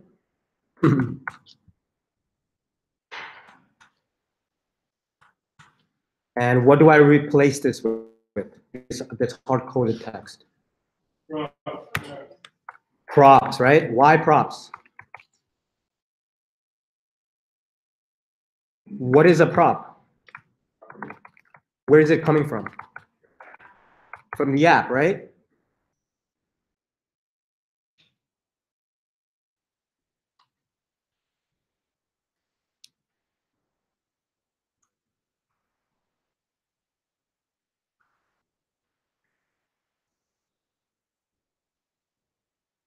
What are you talking about?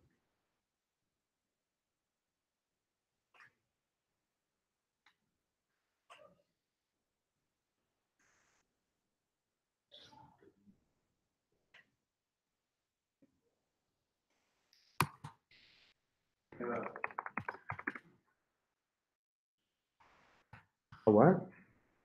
A React fragment? Do we? We don't. Why is it? It's right here. Why are you mad? Line 6, close your H1. It's open. Line Oh 6. yeah, thank you. Yeah. So now, how do I use this on the application level? How do I use that component in the application level? Nadav? Okay.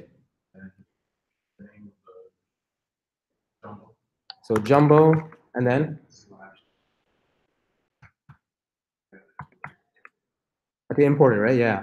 So what do? I do import jumbo from component / jumbo. And is that it? I didn't pass in any of the props, right? So if I save it, it's showing up empty, right? It's not showing the title or the description, right? Because I didn't pass anything, right? So what do I pass? What do I pass, and how do I pass it? So name is equal to this.state.name, and the description is equal to this.state.description. Right? Yeah? So save it, and it's back, right? Yeah. We need a way of like keep track of like donations. So like if you want to find John's donation again, and donations array of objects, you know, add an index. Keep track of who donated. What do you mean? Like you know how like in the state it's like donations and sometimes array of objects. Yeah. So like if the array is updated, but then you keep track of who. So we're gonna just like every donation sites. What they usually do is even if a person multiply donates, they keep those as separate donations to keep track of when something was donated. And a lot of people donate anonymously, right? So you can't really keep track of, you know. But you would add up like all of Then you could do that, yeah. But in our case, that's not our focus. Okay, we're trying to figure out how all these components are going to work with each other, right? Cool.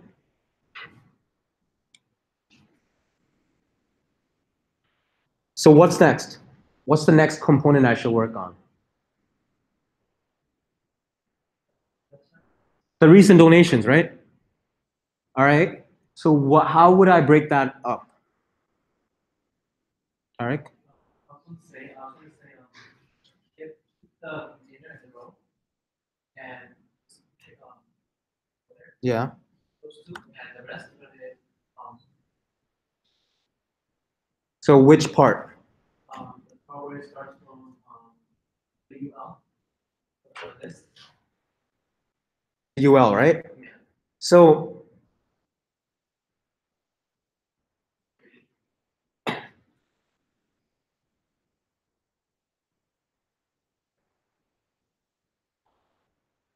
can you break that down smaller?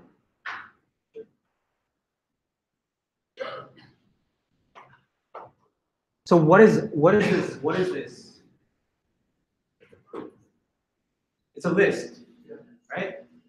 So there's actually a concept in React, it's part of like if you look at professional React apps and if you go into their GitHub source and you actually like try to check out the project, two main folders. You'll see a components folder like we've always been building, and then there's also usually a containers folder, right? I don't want to get into that right now, but technically this list is a container, right? It's a container of individual donations, okay? And in the future, when we like do more asynchronous, like when we do more like requests to servers and stuff, right? I'm at like so basically the whole job of a container component is to make a request to the server to get data and then populate it with the mini components. All right. So for our case, let's just keep it simple. All right. Yeah. Would like map be a container that makes the container? Map that kind of loops over an array? Yeah. So the map would generate the. Container? Yeah, exactly. Right. What do you guys think? Should I show it now or not? Show it now. All right.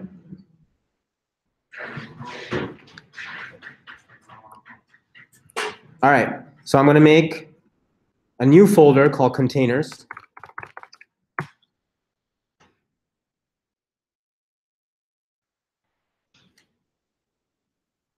And inside here, I'm going to have donation list, donation list.js. Yeah? I'm going to do the same thing, import React from React.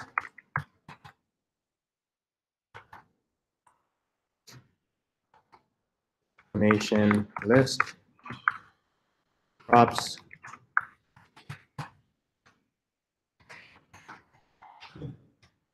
return.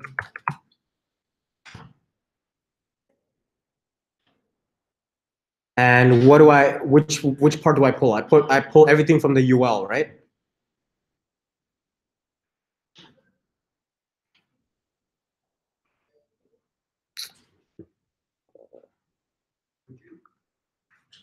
What happened? So like for me, like I saw each list item. Yeah, we're gonna do that. Yeah. So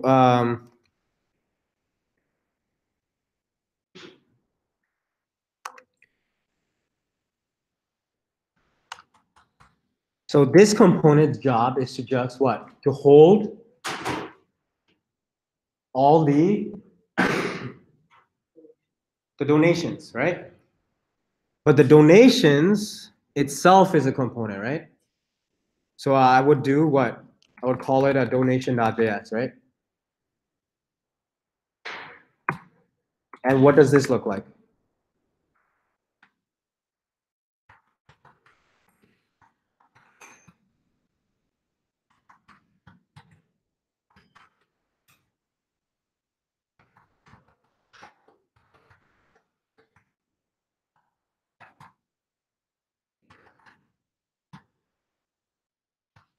What does an individual donation look like? It's just the LI, right? This piece, right? So it's this.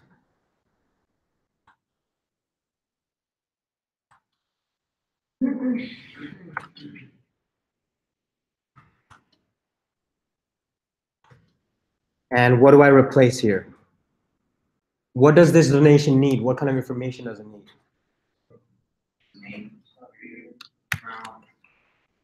It's gonna need this dot, no, not, sorry, props dot name, right? Props dot amount and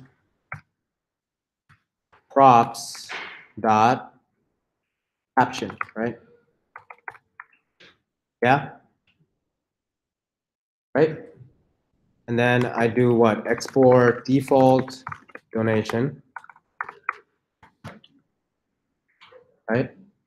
And then I go back to the donation list, right?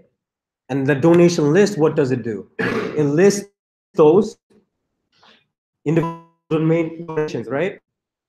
So it does, so I'm gonna need that donation component, right? So where is that? Back, right?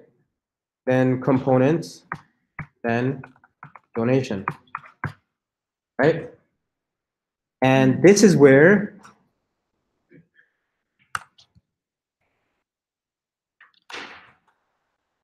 I do what? I do the map, right?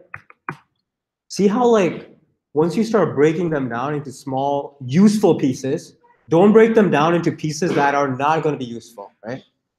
But once you break it down into small useful pieces, it becomes really like easy to read and understand, right? To see what it's doing, right? So this donation list is literally just going to take props.donations.map, right? And it's going to do EI, right? It's going to do return donation, return donation, right? And pass in what? Name equals e.name, right? What else? Amount equals e.amount, right? And caption equals e.caption.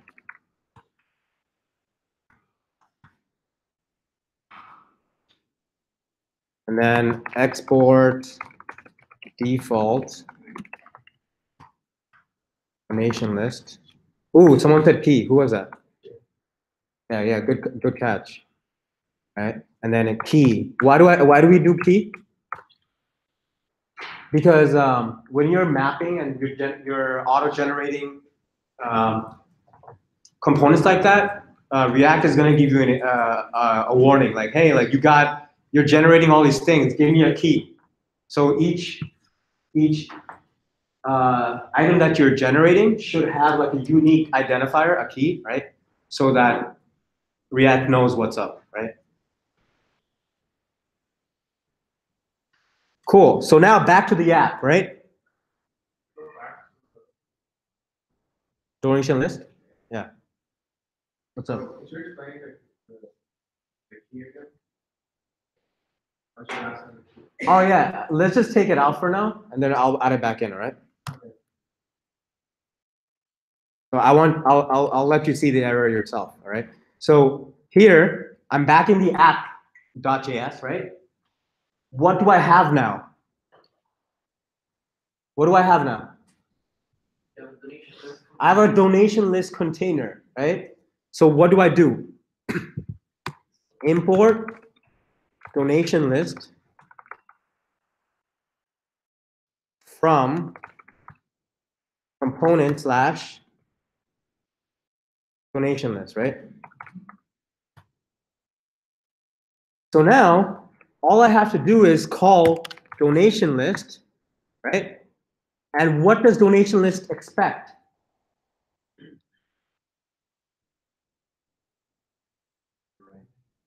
It expects the array of donations. And who has that? The app state, right? Has that, right? So all I have to do is say donations is equal to this dot state dot donations. Right? Save it. Can we go that?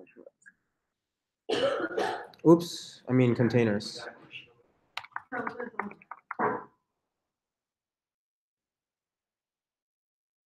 Right? Now you have this component, right? You have this component where literally if I just modify this, right? If I just add like whatever I want here, right? my work is done. I just gotta save it and look at all that, right? It automatically generates, right? So that's what I mean. Like that's why it's so important to break down the components into smaller pieces so you as a developer can understand, right? What's happening, right? And this is the key part, okay? This is a warning everyone that's developed React faces, right? Each child in an array or iterator should have a unique key prop, okay? So that's basically a requirement that they do. So you see how I'm mapping through the donations and I'm returning an array of donation objects, right? Each of those should have a unique key, basically, all right? And a simple way of doing that is just passing the I, the index. Okay, that's just a very simple solution. All right. So now if I go back, there's no error. Okay. Like every time I do that, I get a note. It says no. What do you mean? It tells me not to, or maybe it's my filter or something. I don't know, but it tells me not to pass an index as a key, to use something unique from the like object. Yeah. yeah. So basically, the reason you would have that. So for example, you would definitely not use the I, the index, for the key, right? But what else can you use for the key? What do you get from a database that's unique? The ID. So instead of I, you would pass in the ID. Okay? Make sense? When you did the import on the app, you imported donation list. Yeah, donation list, yeah. Maybe put it in the render. Which render? The one for app.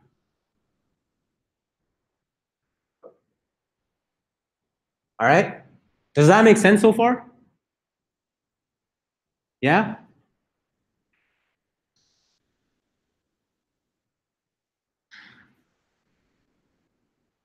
Damn. You guys tired?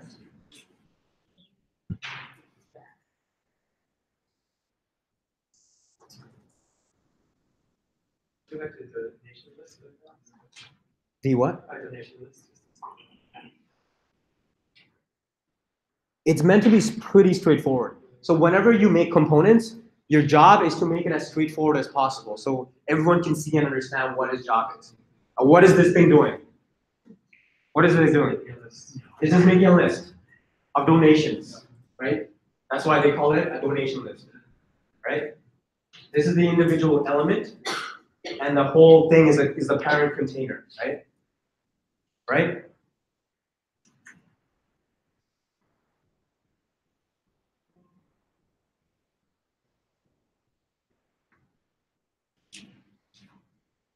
You guys have to understand this. Like it's because it's gonna get tougher when we have React router and stuff, right?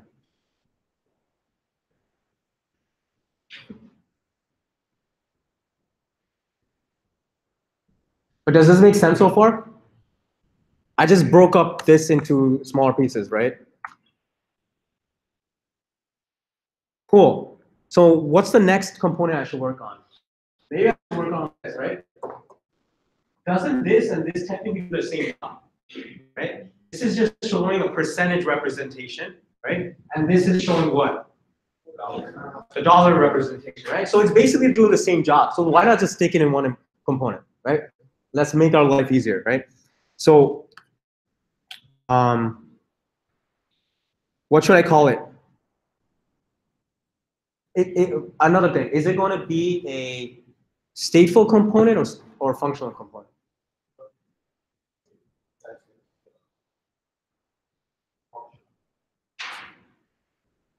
Why functional and why not stateful? Based on how many donations you get. Yeah, right? Like, its job is to just, what information are you going to give it? The donations, right? You're going to pass in the donations, and you're going to pass in probably the limit, right? The reach, right? And using those two pieces of information, this thing is going to basically generate the percentage, and it's also gonna generate that, right? Yeah? Okay.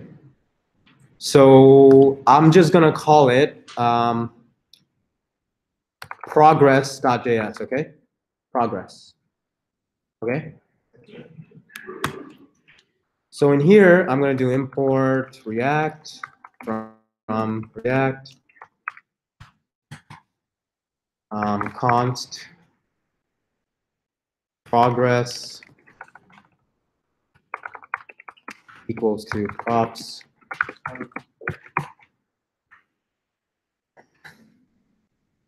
return, and I'm just gonna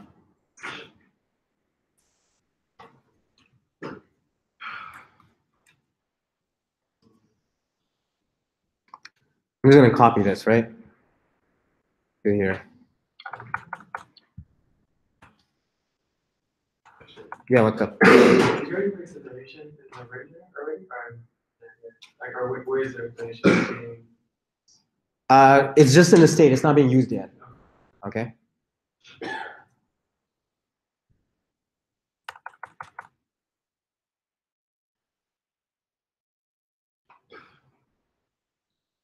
Why am I getting this error?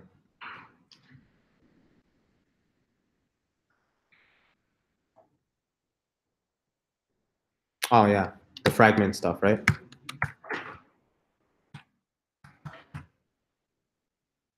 Cool. And what does progress take? Progress takes, as I said, it takes a donation. I mean the donations, and it takes the maximum amount, right? So this is the maximum amount, right? So what should that be? Props dot reach, right? I'm gonna pass in some sort of reach, right? And how do I calculate how much I've raised so far? Yeah. So I have to do something like this, right? I have to do like let total equals to 0, right? Props dot donations for each. Does that confuse anyone? For each, does for each confuse anyone? Should I do a regular for loop? No, right? And then what do? I do total plus equal to e dot. What does each donation have? Name, amount, and caption, right? E dot amount, right? So now total should be the total amount that's been raised so far, right?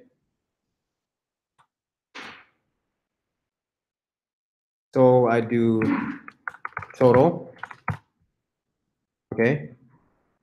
And how do I calculate the percentage? How do I calculate the percentage? You guys are probably too tired to do math, so I'll just do it. So const percentage equals to total divided by 100, right?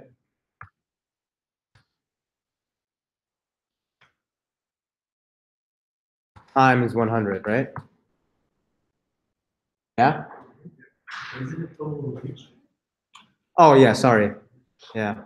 Total over props dot reach. Yeah, good catch. Yeah. Yeah? Because total divided by props dot reach will give me a decimal number, right? And I want to convert that to a percentage, so I just do times 100, right? Now that I have percentage, I just pass it here, percentage plus, and everywhere you see 25, I just replace it with percentage.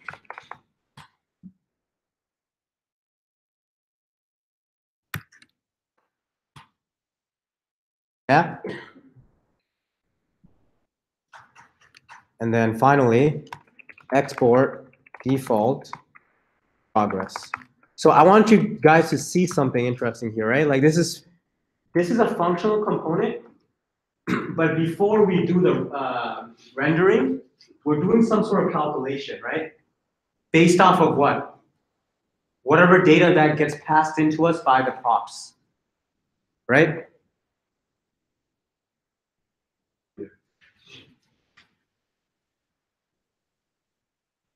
So what I have to do now is go back here in the app, do import what?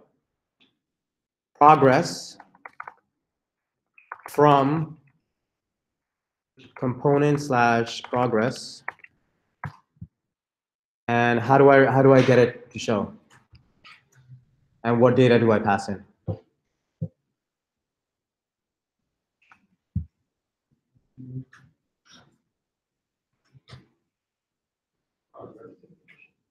Yeah, Daniel. You do plus minus or greater than equal to progress, and then pass in. It needs donations. It needs donations. And where is donations? This dot state. Dot donations. And then what else does it need? The reach, right? Reach is where? This dot state dot reach, right? Save it. Go here.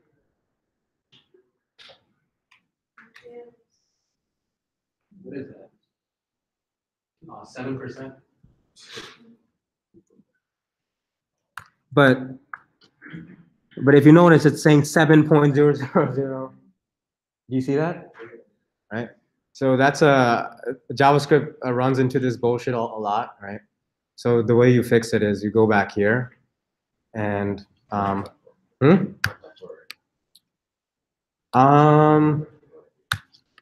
we could do mat.floor. Yeah, let's just do. Huh? Let's not do that. I was gonna show something else, but nah. Mat.floor is a much simpler example. So mat.floor, right? We'll save. Cool, 7%, right?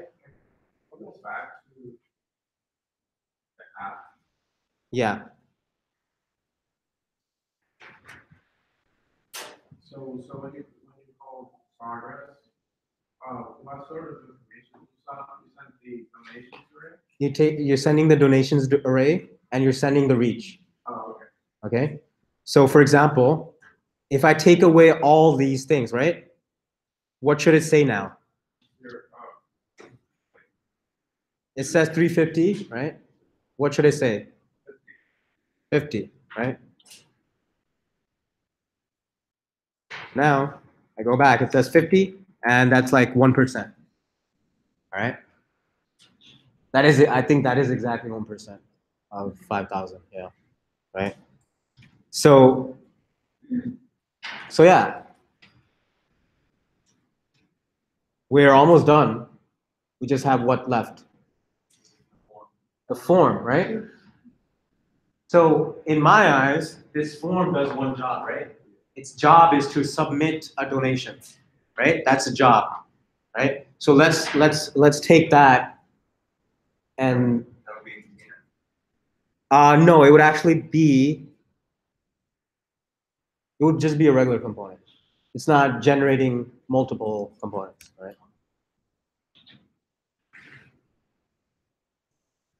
So I'm just gonna call form.js, okay? And what kind of component is this gonna be? This is gonna be a stateful, okay? Why is this gonna be a stateful?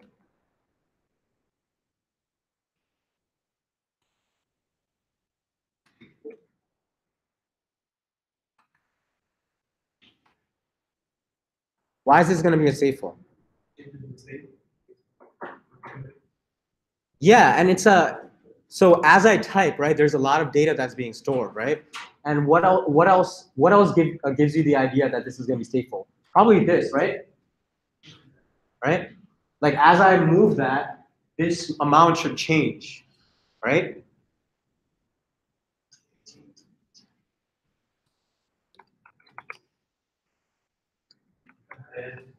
Aren't you only supposed to have one state field? That will, when you're building a large scale application, that will never happen.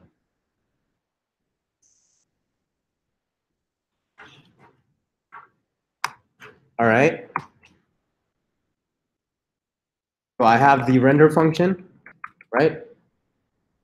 The render function does what? It returns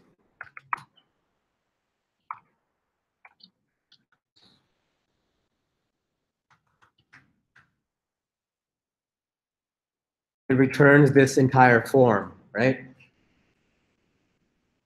Yeah?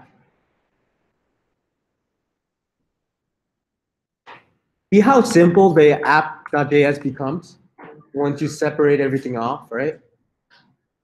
Like all the app.js right now, it's just a simple like object holding the data, right? And it's just passing that data on to its children. That's doing its own job, right? Does that make sense? Right? So it's just passing it on, right?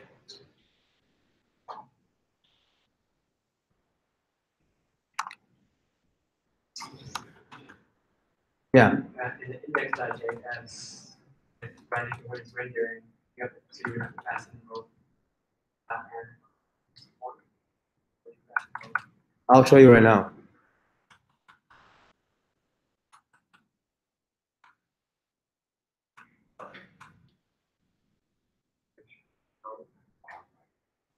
It's just JavaScript. Oh yeah. And changes what we, like it has JavaScript.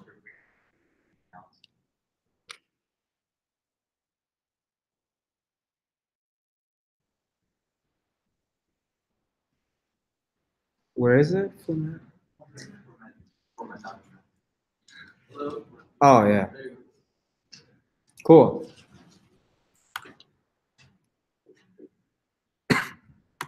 And then I want to export default what? Form, right?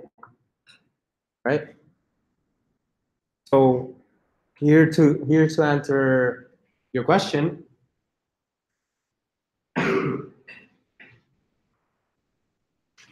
Index.js's job is to just render the app, right? The app itself has the form, right? So I would just call the form here, like that, okay? But I just have to import it now. So import form from components / form, okay? So now it shows my form, right? But you see like top level, like this is like the index.js in your React project, all right? Like these are like the different routes, right? That they do their own little thing, right? And you try to simplify this as much as possible, okay? Yeah. All right. So now, how do I handle the form? What kind of information does the form take in? The name, the caption, and the amount, right? So that probably goes in my state, right? So I do constructor, right? Props, super, props, and this dot state equal to the name. What's the initial name? Blank, right? What's the initial amount? $5, right? Because you should not be donating less than $5, right? Right?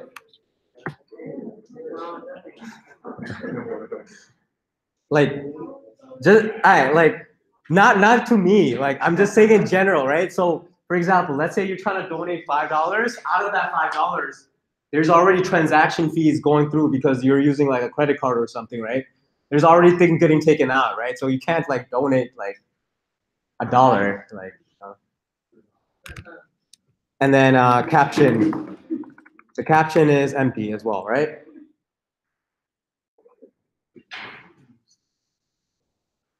So do you see what I'm talking about? This state is independent from the application state, right? This is the form state. All right? This form has its own little state, all right? When does that state matter though to the application? When you press donate, that's the only time, right? So yeah, right? So so we just did that example, right? To record what the user is typing in.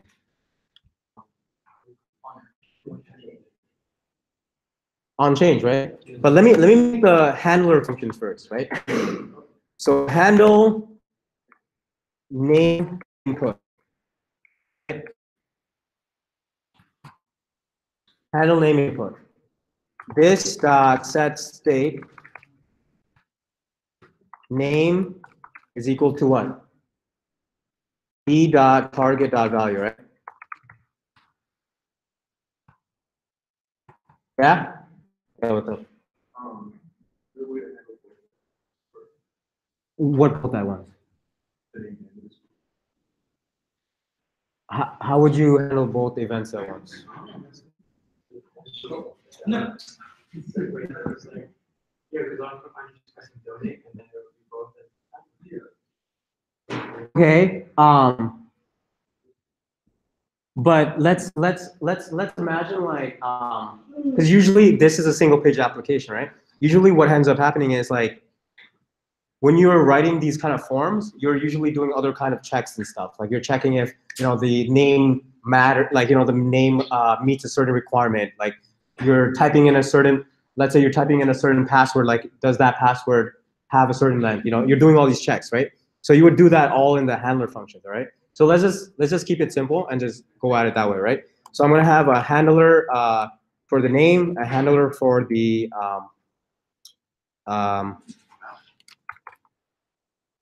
before the amount, handler for the caption, because they're basically the same thing. Handle caption input.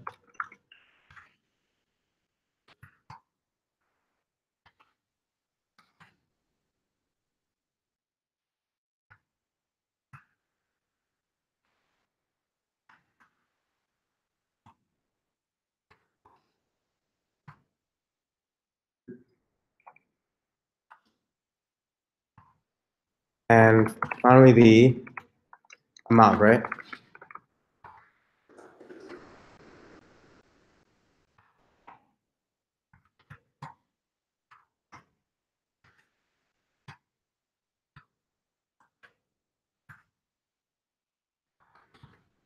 So e.target.value will always give you back a string.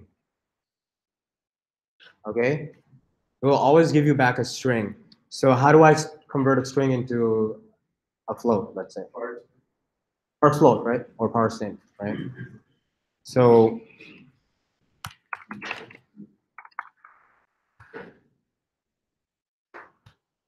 that will store it as a number always, okay? So now all I have to do is go here and I just do on change equals to this dot handle what? Handle the name input, right? I go to the caption and I write on change handle caption input, right? And then the amount to donate, right? So this is a slider, right? So this actually has an on change too. So as you can see, this input has a minimum, right, of 5 and a maximum of 1,000, right? So as you're moving it, you could probably still get the value, right? Right? So this same thing, you're gonna have on change equals to this dot handle amount input. Okay? And to test it all, every time the render function calls, I'm gonna console log the state, okay? So I can see what's happening, all right? So I go back here, as you can see, it's all empty at the beginning, right? As I type like John, right? It records John, right? As I type a caption, LOL, right? It records the caption, right? And then if I change the amount, it lets me change the amount, right? But how do I get it to show here? Malcolm? One question for you. Yeah. How does the slider know that? I think it's a default default 1 increment. Oh, okay, based on bootstrap maybe? No, it's not Bootstrap, it's HTML, right? So the minimum is 5, maximum is 100, and as you move, it just increases by 1. Oh, okay, I guess it's like one. Yeah. But I'm pretty sure there's a way to change the step to make it to whatever number you want, right? But yeah, let's not get into like decimal values and stuff, right? So how do I make the $5 change as I move this? Osita? I think you have hard-coded volume in there, so you have to change that hard-coded volume to Yeah. to Yeah, exactly. I just changed that to this dot state dot amount, right? I save it, I go back. Now, right? Yeah? Pretty simple, right? Yeah, it only goes to the 1,000 because I made it, its minimum is 5 and its maximum is 1,000, right? So, yeah, you had a question? Does that work just by numbers? Yes. What do you mean just by numbers? Like, what if you wanted it to be different ways? You have to do extra stuff. Yeah, you would have to do extra stuff. But there's an issue here, right? If I refresh it, right, you see how it starts at 5? Because that's our initial amount, right? That's the minimum amount. But if you look at the slider, it's not really at the minimum, right? You see that? Like, let me refresh it. Let me click on it. Like, I move it a little bit. You see how it already starts at like 50? Right? It doesn't start at the minimum 5, right? Even though it's showing that, right? So in the actual HTML, you can specify what the value is. All right. So I can say the value of the range, right, is equal to, what do you think?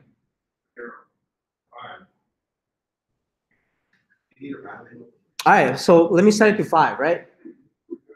I set it to 5, right? You see how it's at 5 now, right? It's all the way to the left, which is the minimum, right? But it doesn't let me move it, right? Even though that thing is changing, it doesn't let me update it, right? You see that? Yeah, so how do I fix that? Why is it stuck there?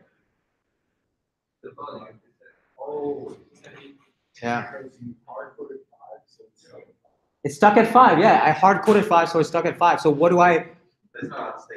Exactly, right? So I just changed that to this dot state dot amount. All right. Now it's always going to start at 5, and it's going to be the actual amount. All right. Okay. Cool. Well, almost done. All right. Almost done. And then I'll introduce your groups after we're finished. Yeah. What's up? Huh? Yeah, I set the value to be the state amount. Do you guys want a 5-minute break? Yeah. All right, take a 5-minute break. Everyone get up. Go take a walk, seriously. Sir.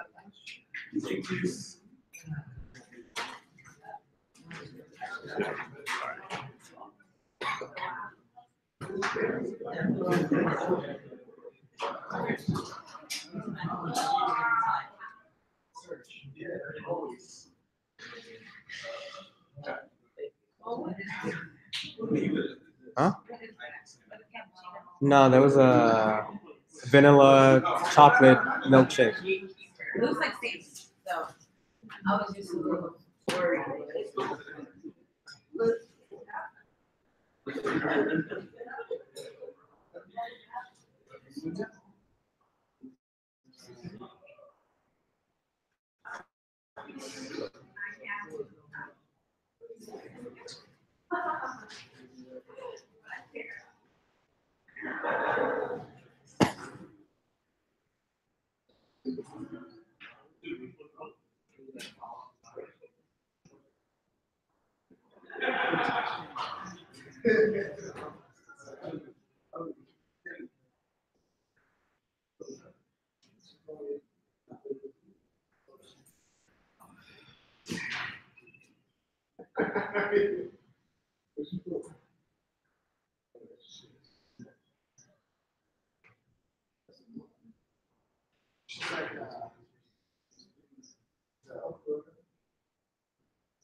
Right, right.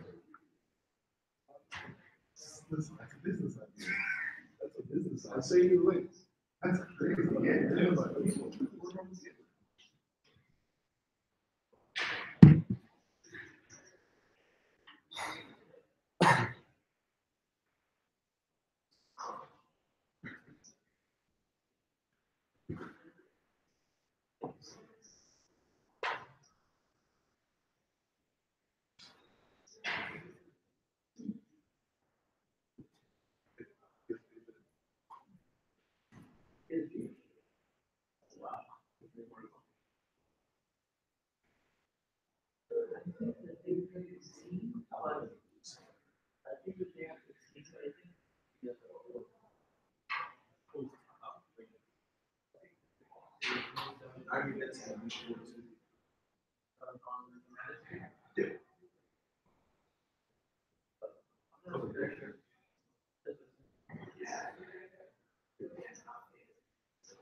I'm about to stay out here when it says.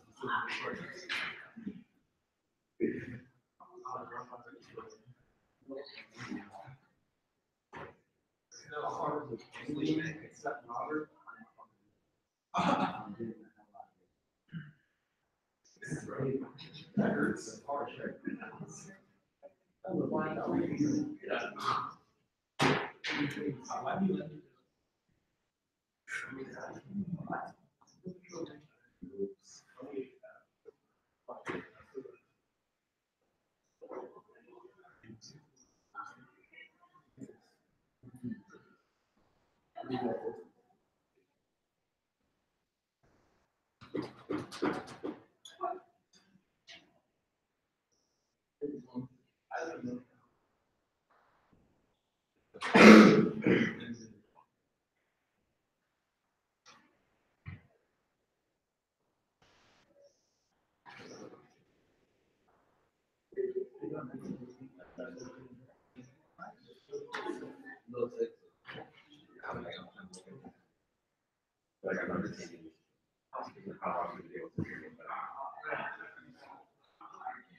Damn. Oh, they're on.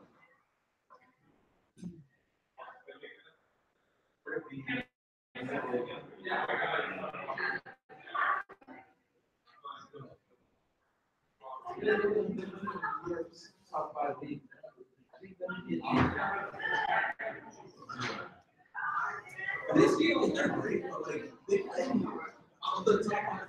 I say like so it's like that's not really simple.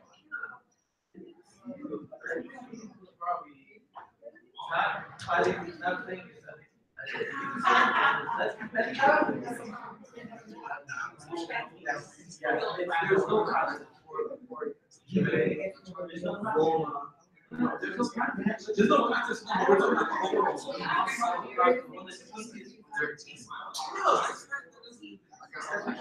No, we gotta see because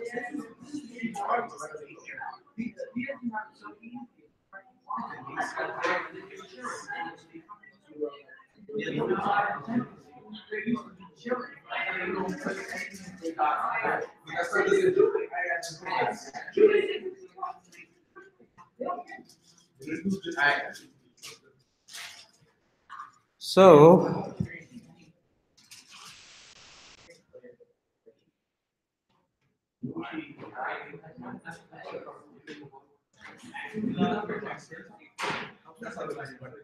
You see how there's like 0.33.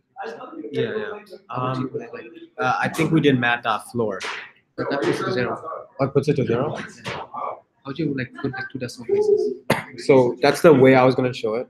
Oh, you can show it? Yeah. Oh, you times the Yeah, you're supposed to. Did you do that?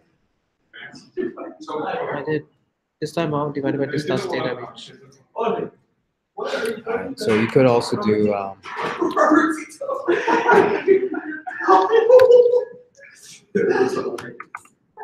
two fixed. That basically says that it will go up to 2 decimal values. oh, yeah. Okay. Oh, wow. Awkward. Alright guys, let's gather again. I wanna get through this.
All right, guys.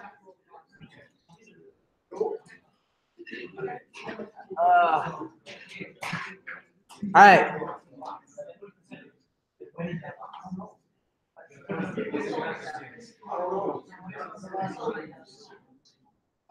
Cool. So Is anyone confused about any of this so far? Anyone confused about any of this part so far?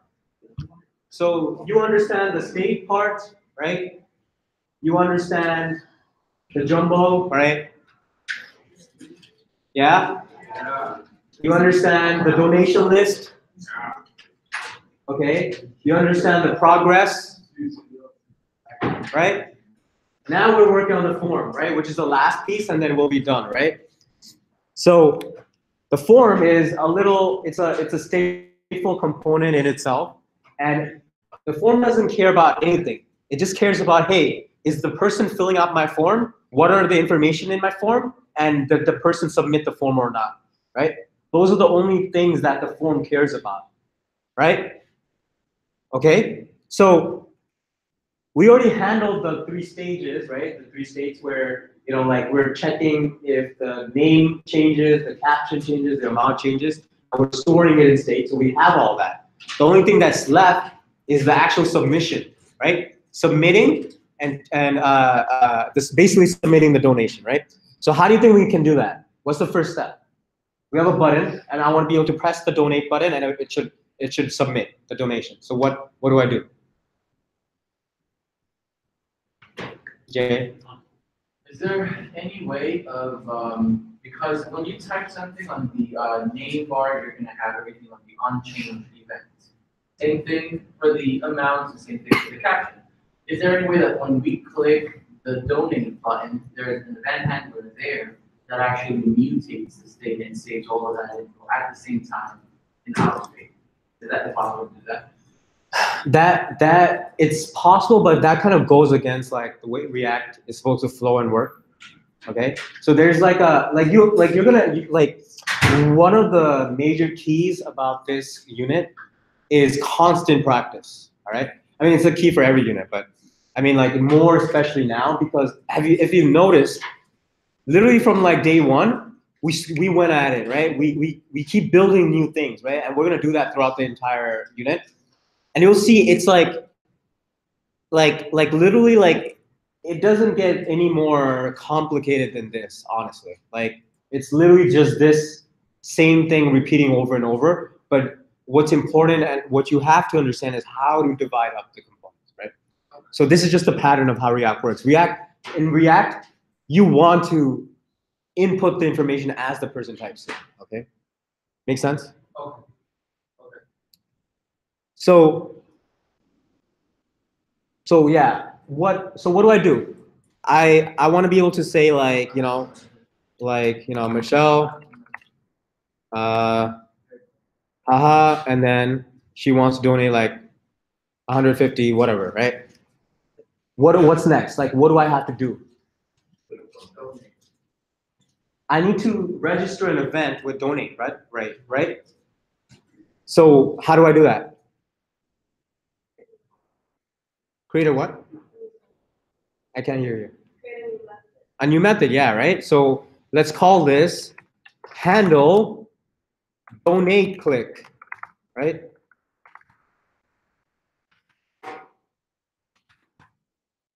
Yeah? Yeah. I'm not sure if this is accurate, but like, so for everything that's interacting on the page, they'll always have to write like. Usually, yes, yeah. But it's usually all one-liners, right? It's all usually one-liners, and if there's any difference, it's probably like you're doing some sort of security check or you're validating the form or something. Okay.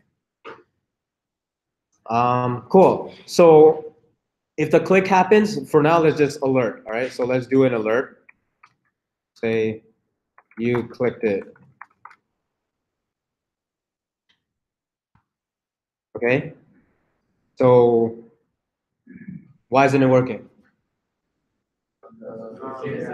Yeah, I didn't attach it to any event on the button itself, right? So I have to do on click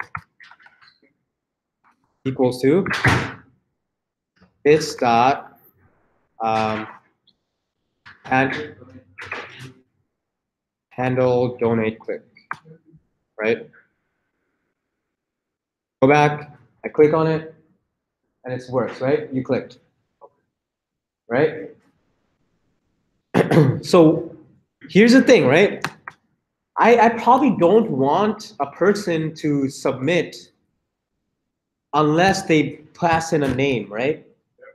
Unless they pass in a name. So how do I check if they pass in a name or not?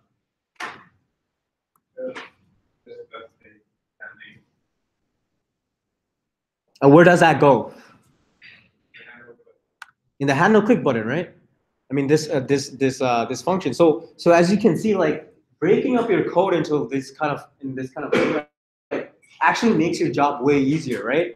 Like now you know in your mind that like okay, like if I need to do any form of form validation, it's probably going to be happening here, right? So I'm going to do if this dot name, this dot state dot name is equal to empty string, right? Then I do alert, please enter a name, right? Yeah?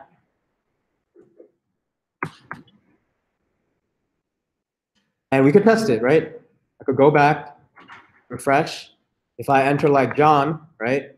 And I press donate, nothing happens. So I know it works, right?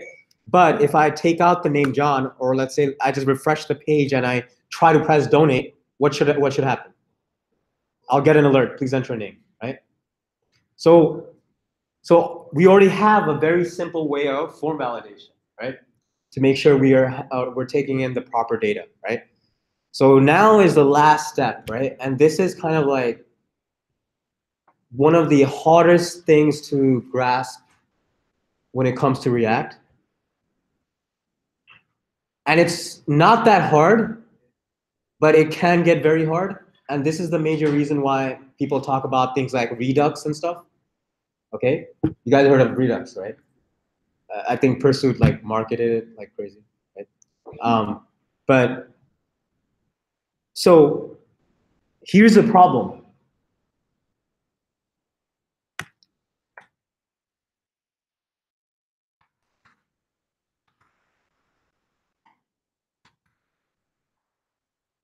What am I doing? I'm destructuring, right?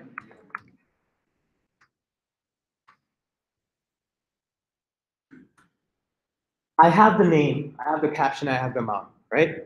The form has it. Whose parent is the form? Whose parent is the form? App, right? The app itself is the parent of the form, right? Who's holding all the donations? The donation list. Where is the donation list? In the app, which is the parent of the form. So the donation list is a sibling of the form, parent is the app. Exactly, right? So how do I get that information upwards? How does the child tell the parent, hey, give me here's the name, here's the amount, here's the caption. And how does that parent then take that information and store it in its donations? Robert? Like you're passing super, you're doing super props, right? That's a good, like, I can see why you would think that, but what's the super? The super is a React component, right? It's not the app, right? So, huh? All right, so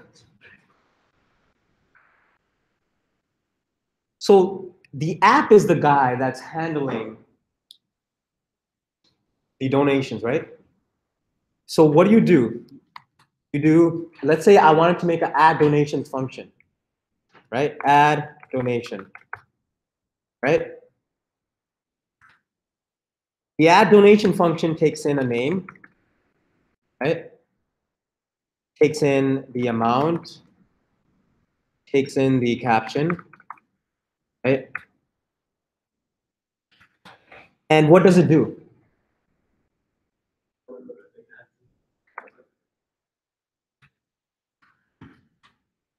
Can I do this? Can I do this? Donations, unshift. Everyone remember what unshift does? It adds it to the beginning of the array, right? Can I do unshift name, amount, caption? Can I do that? I actually can't, right? This is illegal. Why? Right? I'm directly accessing, I'm directly mutating, right? That's not allowed, right? So what do I do?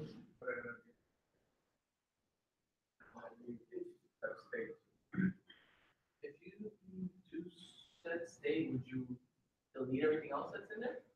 Delete it, there's something like add state? There's another method? Nah, unfortunately there isn't. And here's the other thing, right? Me destructuring it like that is actually making a copy, right? It's not the actual one in the state, right? So this in itself is a copy, right? Remember how objects work, right? When you destructure it like that, right? This donations is actually a copy of the original donation. It's not the original donation, right? All right? Yeah, that's what I'm doing. Right? I don't need to update everything else, right? This function does add donation. Right? So all I have to do now is just do this dot set state donations, right?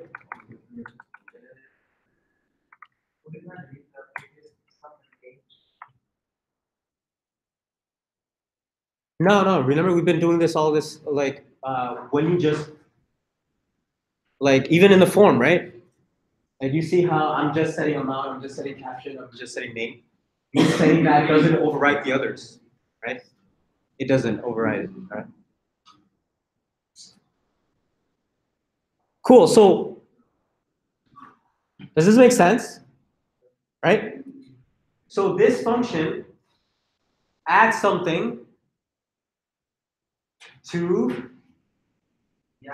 the app state, right? Yeah. But how do I get this function to the child, right?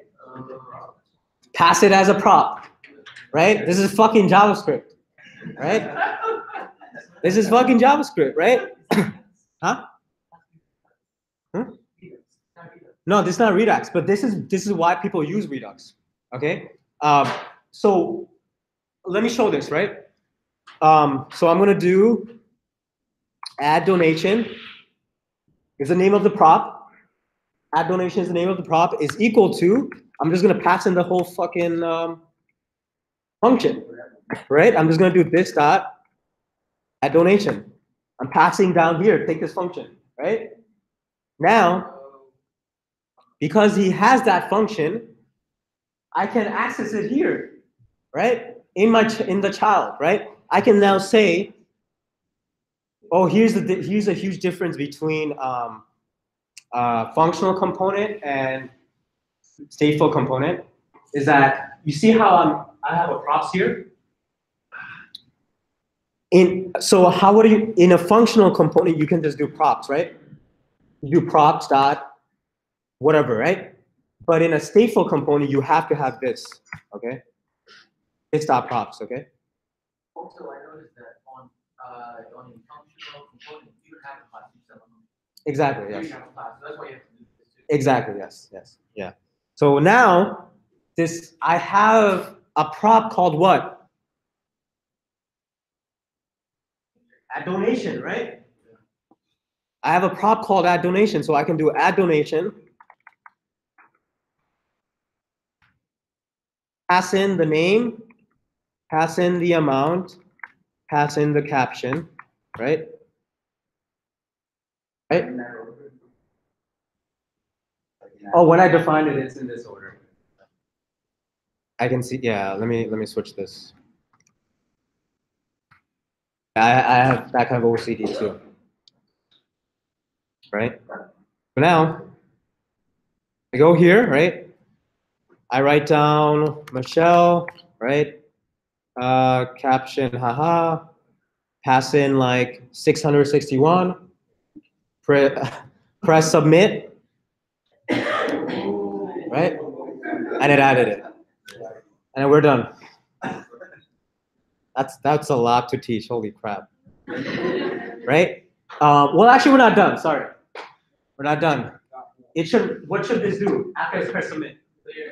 It should clear. It should reset, right? So let me fucking create another function, right? So I'm gonna have a function in the form, right? Called reset form. Okay. I'll reset form. And all this does, it does is set state.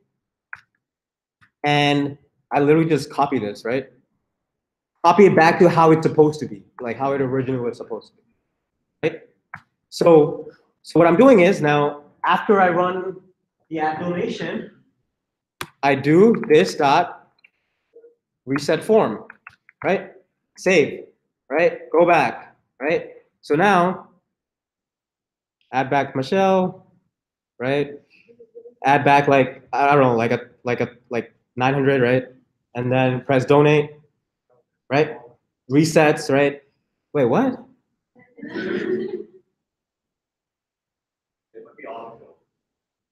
Is it the, I think it is the autofill, right? Yeah, because the amount got reset, right? Shit, fuck.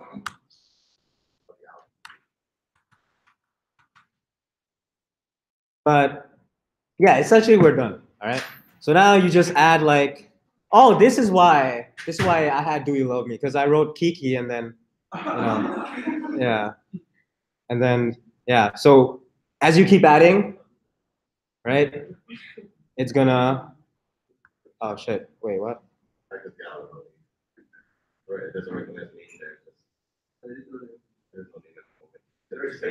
Oh yeah, because there's no name in that. Oh, see, you noticed that, right? So it's important to actually see that what's happening in the state, right? Oh, I know why this is happening. The reset form actually works, right? But it's the same thing. You see how the value for the slider, we have to set it to the state? You have to do that same thing for the forms, all right? So if I do value is equal to this dot state dot name, and value is equal to this dot state dot caption, right? So now I could have Michelle, I could have the caption, I could have her donate, and then I press it, and it all resets. All right? Huh? What happens if you pass the maximum? All right, let's see.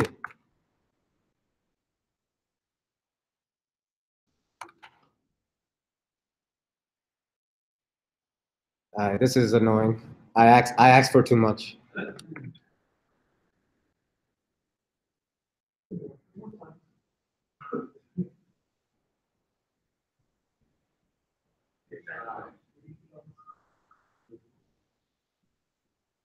Okay, so it goes past it, but then it gives me the percentage, like how much I passed it by. All right, so it's good, it's cool, right?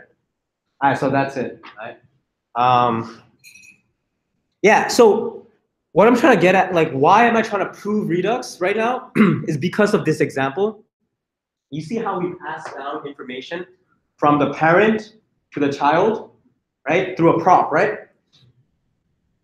Imagine, but this is one level down, right? Imagine you're working in a production level app which has like multiple levels. How the hell are you gonna pass down from like all like, you know, the grandparent or like the great grandparent to like the great grandchild, like all that information, right? And then with this. Yeah, right? So like that is why they invented Redux, which in its own is a fucking annoying thing, right? Which is but yeah, like this is, I would say this is one of the major flaws of React, is this kind of communication. But as you can see, like look at this app.js. Look at how simple it is, right? Like you have these components that do these specific jobs, and that's it, right? And then at the end, like you have like this react, right? You have this reactive application that just works, right? All right, yeah. So yeah, I'm gonna push this, and I think I'm gonna push this, and then let's talk about the lab and the teams. All right. Can you go over the before you go on the missions, how you pass it down? Yeah. So the parent is just defining a function, right? And a function in JavaScript is just like another object, right? I've been passing down arrays, I've been passing down numbers, whatever, right? Text, right? In this case, I'm just passing down a function. So how does it have access to that function? Or not how have access, but how is it? This dot set state definition is like a copy. What do you mean this? Yeah, those two lines. Yeah, so when you destructure like that, right? You're making a copy of whatever is in donations in a new variable called donation, right? So this is a copy, right? And then you're adding data to the copy, and then you're taking that updated copy and putting it in the state, right? So that's how you modify. You're basically updating an array, okay? Yeah. Cool. All right. So let's see.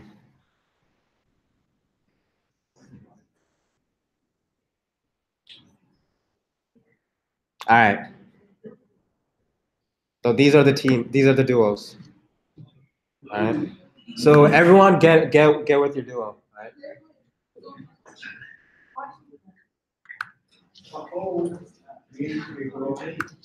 Big door.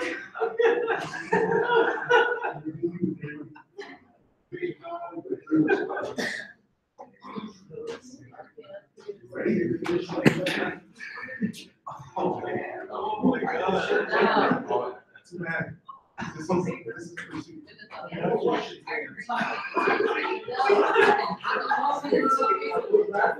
just to go back really fast, so like you made a copy, and you unshipped it with the data. But where do you get that data that you unshipped it with? From the state. From the form state? From the application state. Right. I understand you're making a copy from there, but then when you go to the form state, like how are you pushing that information to the app state? Let's look at that part. What do you mean? Like you have your form. Your form is where you make the donations. You create the donations, right? So how do you get that information and your donations into the app state? So for example, I'm Daniel, like I write into the form. In the form, it gives me back all my information. So how do I push that information from the form to the application state? I still don't understand. Oh, because the child is going to call that function, but that function is still being invoked by the parent. The child is just passing the data on. Right? Like the parent is the guy that's setting the state and doing that stuff. Actual function. Can you look at the code real fast? I'll just push it. Right? Okay. I want to go over it a little bit with you. Yeah.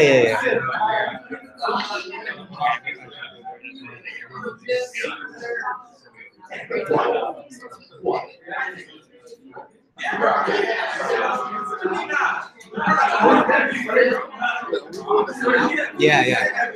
Like right now? I guess somebody can sit with him, please.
Super is to pass that prop data to the parent. Don't worry about what it does. Don't worry.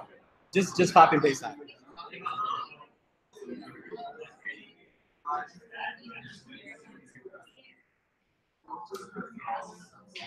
All right, guys. So just use today to like kind of plan it out. All right, how are you guys gonna approach this, right? So for example, this time it's only 2 people. Next time it's gonna be 3 people. Next time it's gonna be 4 people, right? So like, I think like Top will tomorrow talk about like best practices on how to like work with others and like, you know, how you guys should be branching and pushing and all that stuff, right? But yeah, but I feel like today just brainstorm and think about like what you have to build and how you should get there, right? So for example, right, like if I press 8 and if I press the number, what should it do, right? So it does that. What will happen if I press that again, right? Does that, right? What will happen if I do the plus or minus? It takes that out or puts that in, right? Think about all the different logic and things like that, right? And think about like how you're gonna break this down into different components. What are the components? How are they gonna interact? Yeah. Right. Huh?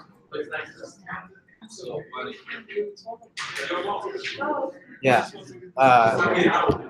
No. No what? Huh? Yeah, that's the point. Yeah. What do you mean exactly? Like.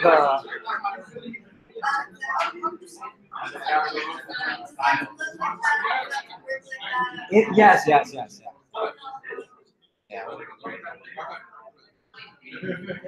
Don't. All right, guys. Stick to the basics. Don't build a scientific calculator, please. All right. Don't build like a TI-83. All right. Like. Yeah. Huh? So you're gonna have to figure that out, right? So. Yeah. So it's like. So think about it, right? So you could do like 6.3, right? But then you can't do like points again and then like, you know, like. So when I was building this, I was like, oh shit, this actually has a lot of work to it. All right. I think the hardest part, honestly, is like, so you have 6.3, right? Yeah. Then if you do like +2, right? But then if you press plus, what does it do? It adds it, right? But then it continues, right? Yeah. I think that's like the hardest part, right? And And oh yeah, I already gave you guys the state, just to give you a hint. So I already gave you guys the state, all right? I don't want to like overburden you guys, because yeah. I wanted to ask, on the calculator, you can press on the keys, but you can also press on the keyboard, keys of the numbers, and it works as well. Do the add function. Does it? Support, yeah. On the regular, open the app. Oh no. That's not necessary. Yeah, just on and click. Yeah.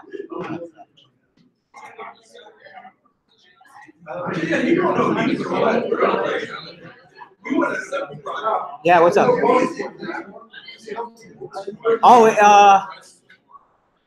it should be on Canvas. I think it's due.